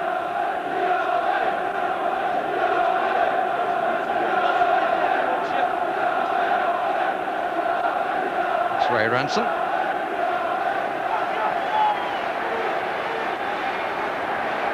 surprising if he was to come on other than for an injury. And I wonder whether Peter Reid will offer himself. Very difficult moment for a player manager. Naeem, the run by Samways, and he's found. Coton hesitated for a moment. Good clearance by Terry Phelan. He did really well and has pulled a muscle, I think, in the process. But what a run by Samways. He was so well picked out. Coton thought about coming, then held his ground, stood up in front of him. And look at the pace of Terry Phelan to prevent it being 4. But he's now had to go off the field to get attention. Samways deserved the goal, didn't he? Did very well to vault over Coton. A lot could have been looking for the penalty, trying to stay on his feet. He thought, well, I must score if I stay on my feet. But Phelan did brilliantly, didn't he, to get back. Play will continue. Phelan is off the pitch. Bit of pushing. Free kick to Manchester City.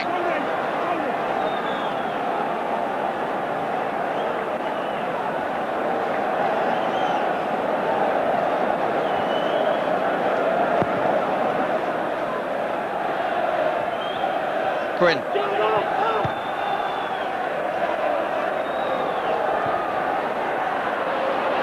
Ruddock taking his time. I think he thought the toss bet might come for that.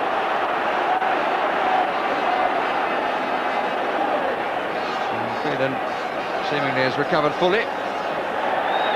Just a twinge that went away. Torsvet loses it on the near post. Heels for handball, but the ball was just driven. And here's Anderton. And still, in spite of the efforts of Curl,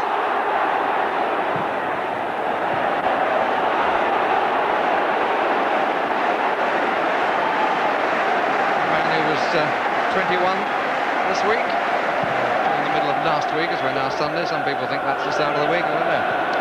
Sedgley.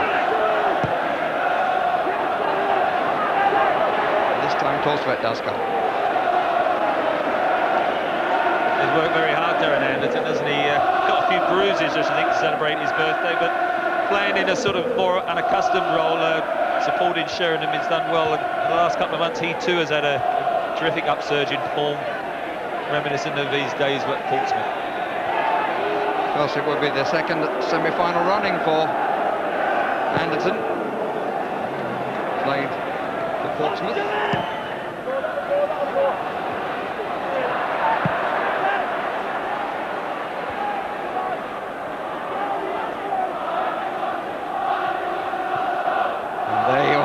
Wondered when that cry would go up. Are you watching Arsenal?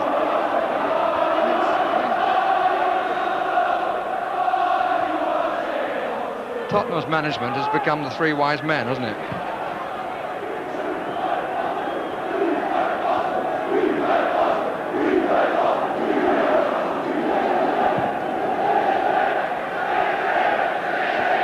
On by Quinn. Edinburgh's had a good match.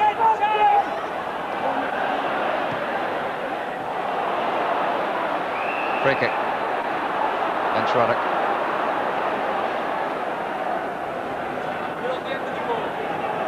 And Exeter Spurs are going to bring on Andy Turner. It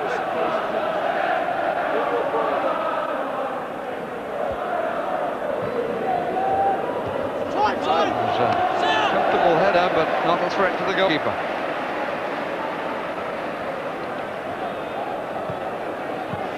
As we wonder whether Peter Reid would brought himself on, but of course he and Ransom are more defence-minded players, and it's just a case of whether he ever decided to juggle the pack of outfield players there, perhaps push one of the centre-backs up to give another extra more height alongside Quinn, or switch White down the middle, put Sheeran wide.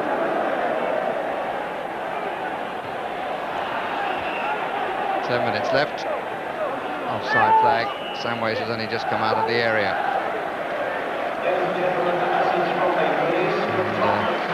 Andy Turner hasn't played since October, is coming on to replace Darren Anderton, who, as they say, has worked his socks off. gets a tremendous hand from the Tottenham supporters who took time to take to him. But he's now very much their own. And here's another young man with hopes of making a big name for himself. Samwise. Anderton following the example. Turner following the example of Anderton. But he couldn't hold that in play.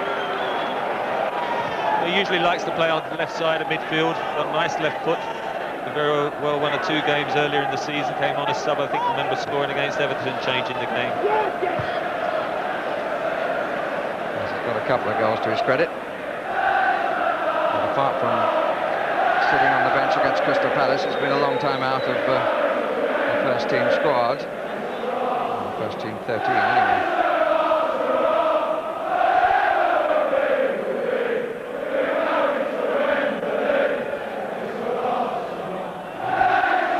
Spurs supporters certainly know the road to Wembley. He's been there often enough. Turner, nice touch. Curl had to recover and did so well. Quite why he did that. Only he would know. Coton gets his body the way round he wants, and he can clear it with his left foot. And Turner obviously is offside.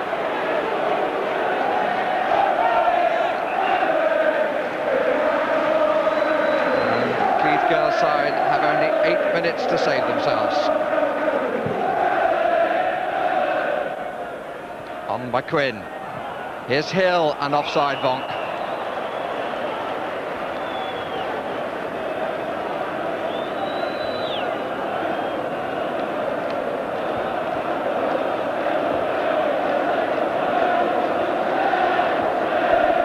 Adjustment of the boot for now, Quinn.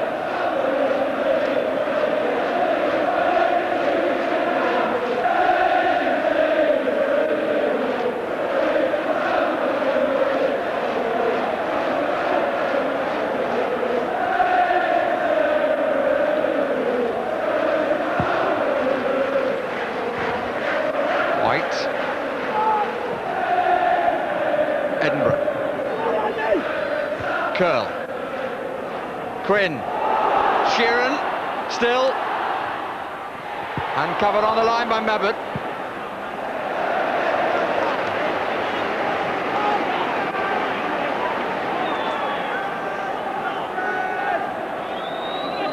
Flitcroft.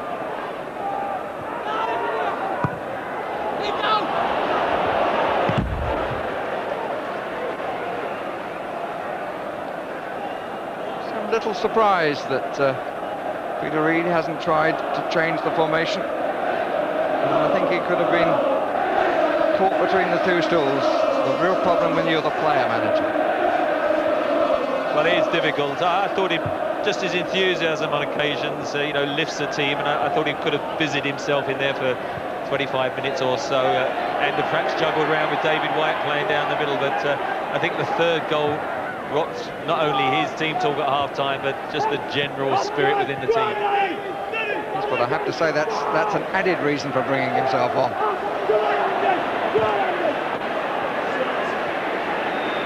Many managers would like the opportunity, having used the words and found them thrown back in their mouth, would love the opportunity to be able to get onto the pitch to do something about it. Reid had that opportunity and decided not to use himself. White, that's a good cross, and that's a good header by Mabbutt. That was the first really good cross we've seen from David White. Good early ball, and it just about cut out, but it's been so rare that they've got him clear in those situations.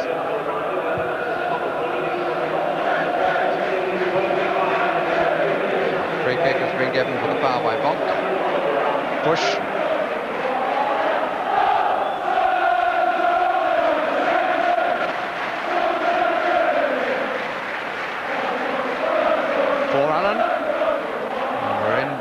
To the last 5 minutes as Samwise plays Allen in. Question of who he picks out. Comes down to Naeem. Hat-trick. Class goal.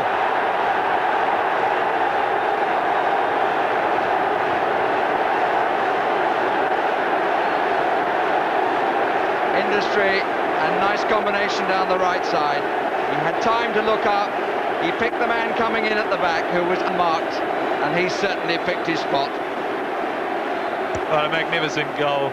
Samways and Allen, who have played so well for them in midfield, and then pick out the other man, Naeem. Wouldn't have been playing if Barnby hadn't gone to Australia, and he ends up with a hat-trick. What an amazing story that is.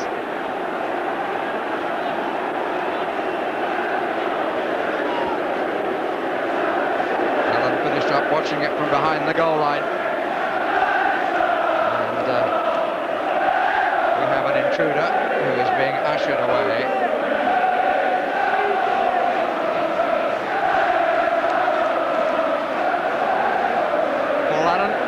The youngest man to win a winner's medal in his West Ham days.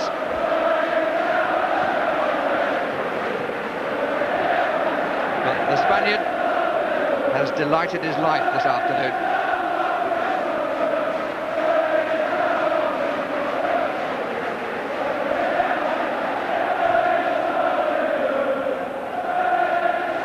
The old cry of "we shall not be moved," and nobody doubts it. Might still be more. It's played in early, and here's Turner. It's 5.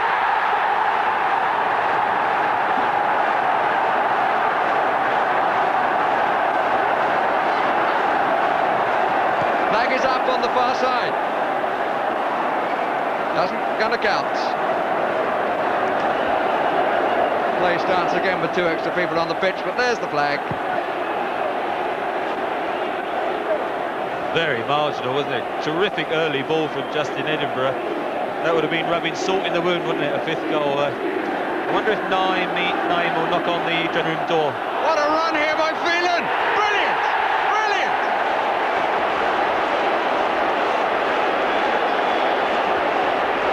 Oh, goodness me. Well, we've had some quality goals in this one. Went right through, and now we've got lots of people on the pitch, and this is all rather silly. The referee will have only 2 minutes on his watch, plus a little bit of stoppage time,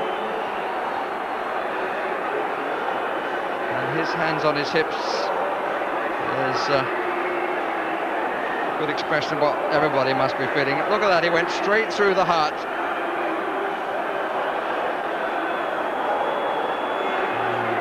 Clean finish to a fine run.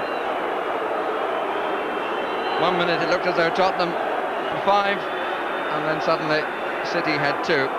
It's academic as far as the final outcome is concerned. And a policeman now comes on and grabs the spectator from behind, and the referee, I think, is saying to the players, "You better come off the pitch." He's certainly walking off. How very stupid. And there's no way that the referee will call the game off completely, even if he has to play it in the end behind closed doors. We've got just too many idiots on the pitch, and their more sensible brethren look upon them with disdain. Well, on the day, I mean, Terry Phelan, great goal there, but Spurs thoroughly deserved to win. They played superbly, counter-attacked well, and I think Manchester City must respect that, and supporters have got to be able to learn to live with success as well as failure.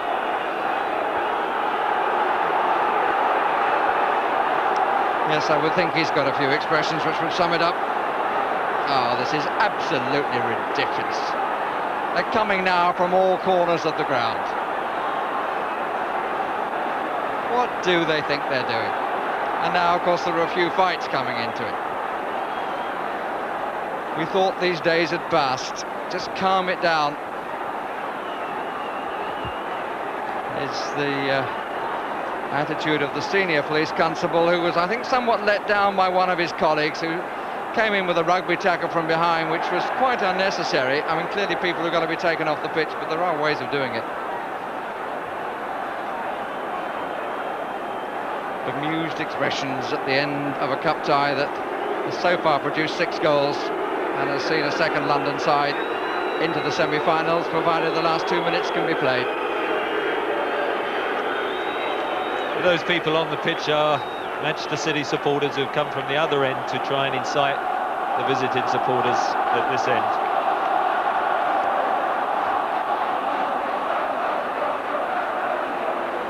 Numbers of policemen now increasing. I suppose the next thing will be an announcement from the referee that this is all tedious in the extreme and does nothing either for the game of football or indeed the attitude of English people. Now we've got the police on horseback. Goodness me, when will we learn?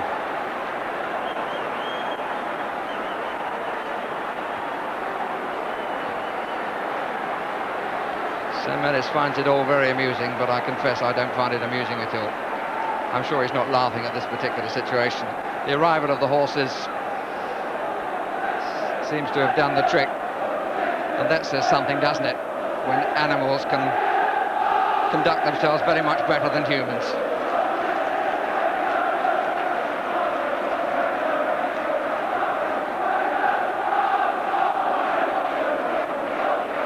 Those who've been watching football for a few years, we've seen a few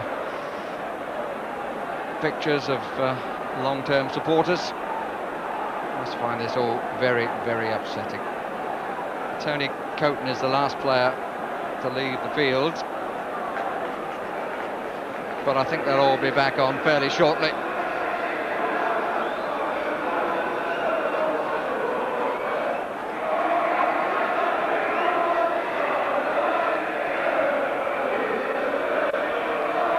Slowly, the culprits are ushered back as the players wait to return to play out time.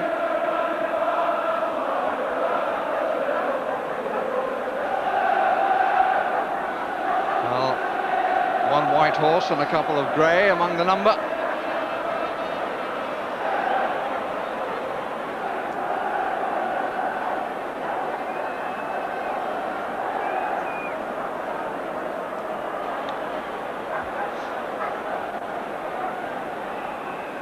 Slowly the police bringing order at the Tottenham end.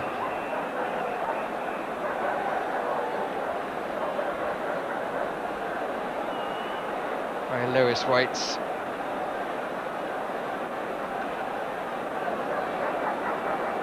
And the majority are sensible.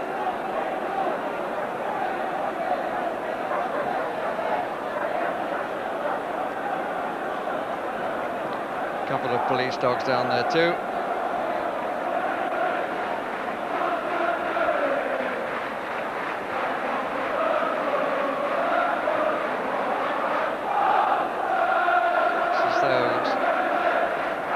St John's ambulance, as usual, on the scene, and there's one person's in need of attention down the other end. That was Rick Holden we were looking at.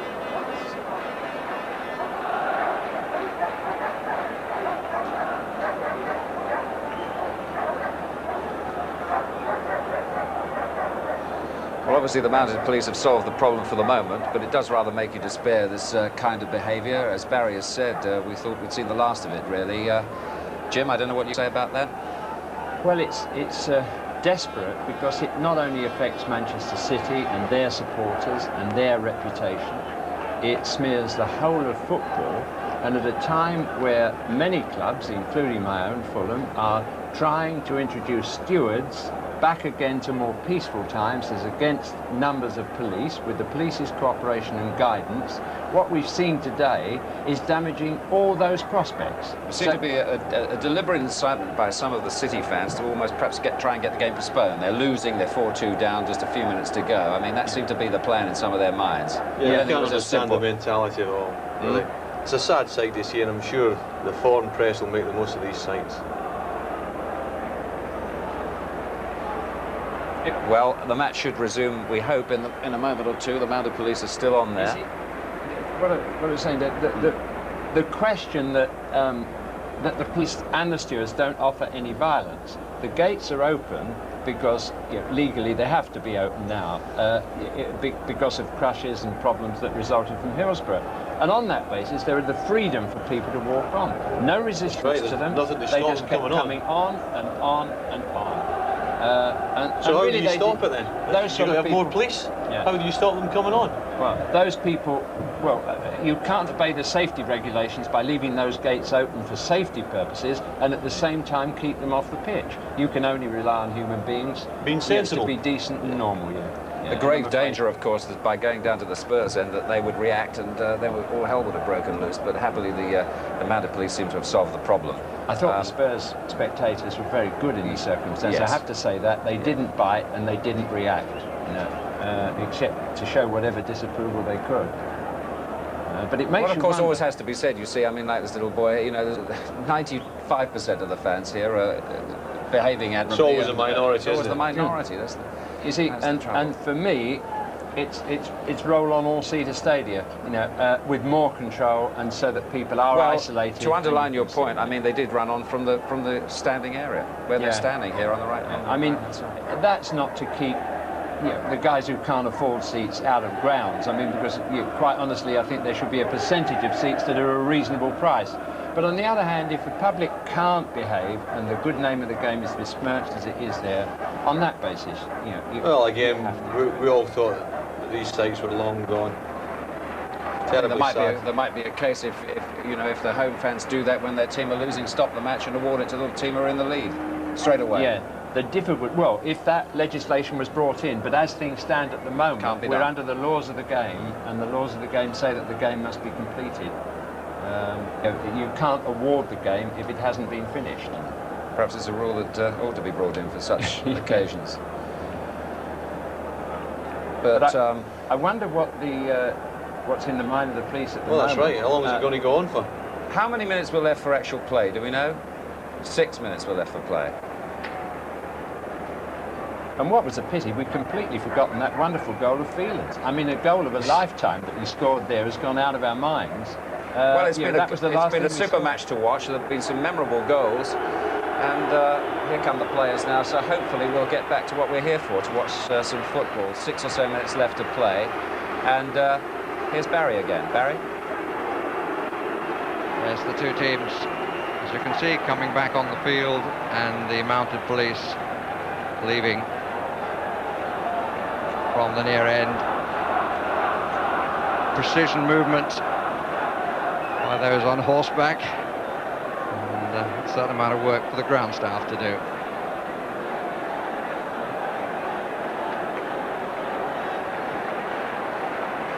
But I think we'll be back on with the football very shortly indeed, and the police being applauded.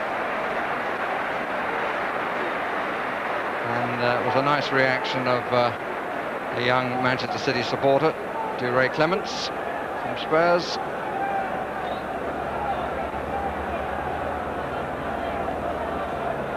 Score is 4-2 to Tottenham Hotspur, and the interruption lasted for 10 minutes. So it's that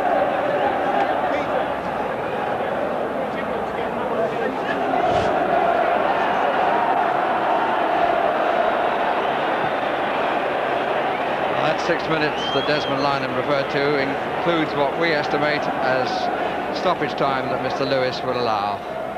There's actually 2 of the 90 left on our watches here.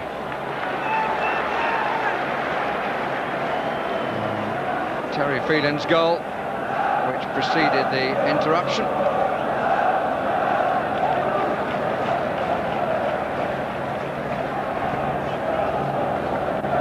Sheringham peels away, and here's Turner, and still penalty.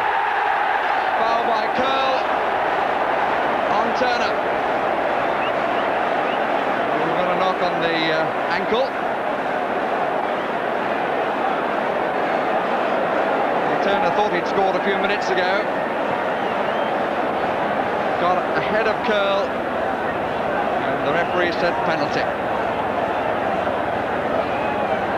And it's going to be Teddy Sheringham who will take.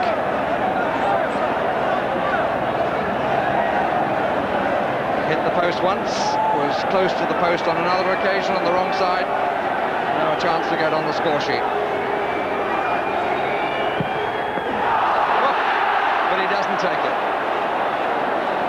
Well, I suppose if you're going to miss a penalty, an afternoon when your side is 4-2 up, it's as good a time as any, but he missed it comprehensively. It was a brave decision, wasn't it, by referee Ray Lewis there to give it, and then having taken it all in a sort of strange atmosphere, isn't it? It's just almost a bit muted these last few minutes, and that's how it came when Teddy Sheringham took it, and I think at this stage, as you say, not one to worry too much about. And we're now into stoppage time. It'll be interesting to see how much the referee actually allows. And the City supporters wanted a penalty for that challenge by Ruddock on Quinn, and I think he felt a little aggrieved as well. Ruddock feels that he got a knock in the Adam's apple. Sheringham. Curl. Offside.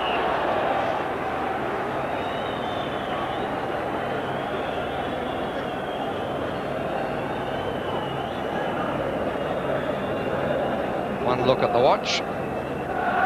The record, of course, the score of the 81 Cup final has been betted. 6 goals instead of 5.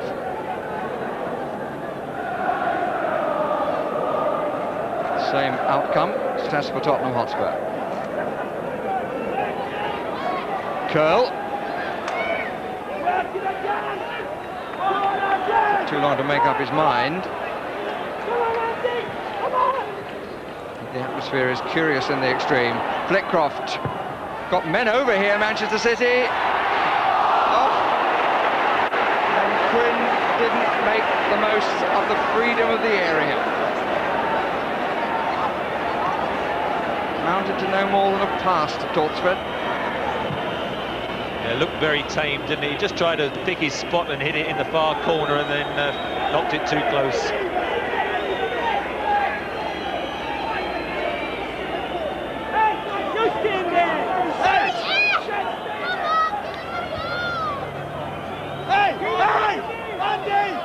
Coaches making sure that the players stay with concentration, particularly the Tottenham coaches. That's Sandwich, all right. We've had 2 minutes of stoppage time.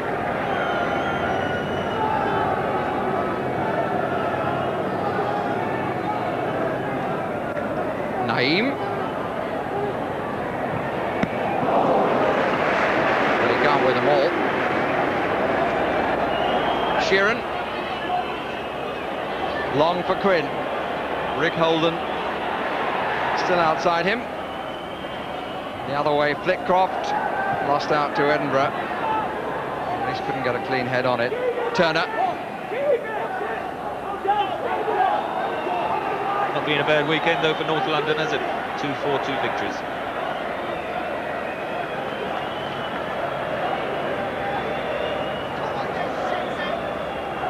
Look at the watch from Doug Livermore, and the photographer's poised to photograph the winners, the winning management.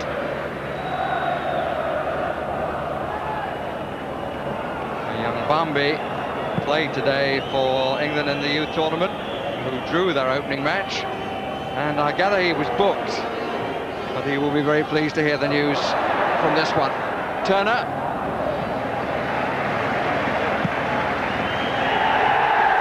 Final whistle is blown. Tottenham Hotspur are in the semi-final for the 14th time, beating Manchester City by 4 goals to 2.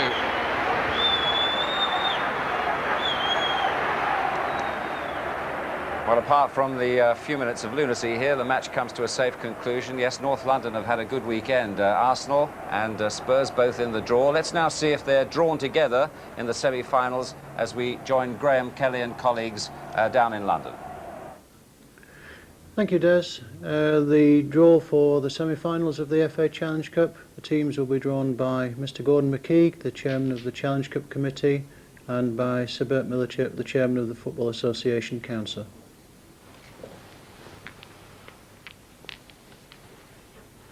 Number 1. Derby County or Sheffield Wednesday. Number 4. We'll play Blackburn Rovers or Sheffield United. Number 3. Arsenal. And surprise, surprise, number 2. We'll play Tottenham Hotspur. That concludes the draw. The ties will both be played on Sunday the 4th of April. Thank you, Graham. So we have got the North London rivals are paired together just as they were 2 years ago when you'll recall they met in the semi-final at Wembley and Spurs got through. And of course there's the possibility of an all-Sheffield semi-final as well. But of course the Wednesday have got to beat Derby tomorrow and United have got to beat Blackburn in their replay. One or two thoughts here about the draw, Alan? Yeah, I thought that the North London rivals would have wanted to avoid each other in the draw. All North London final never happened. No. So it won't happen now. Jim, final thoughts about today? Well, I'm trying to forget the fact that that team there that Alan supported didn't do as well, and that did you join in on our side? From the Spurs side. Well, not really, because I'm a Blackburn man for the cup this year. Why? Well, you're still in there, are you? I'm still in there. I'm still in there. But really, about today, the running on the pitch spoilt it. But other than that, we had a decent game and. Tottenham were very good in the second half. Yeah. Very good. City were disappointing. I thought Tottenham showed signs of being good in the first half, but I mean, we just feel we don't want to talk about today because that spoiled what would have been a very, very pleasant occasion. Don't know what the answer is, but there we are. I hope you've enjoyed it despite that interlude of moronic behaviour. More football for you tomorrow night, BBC One. See you then.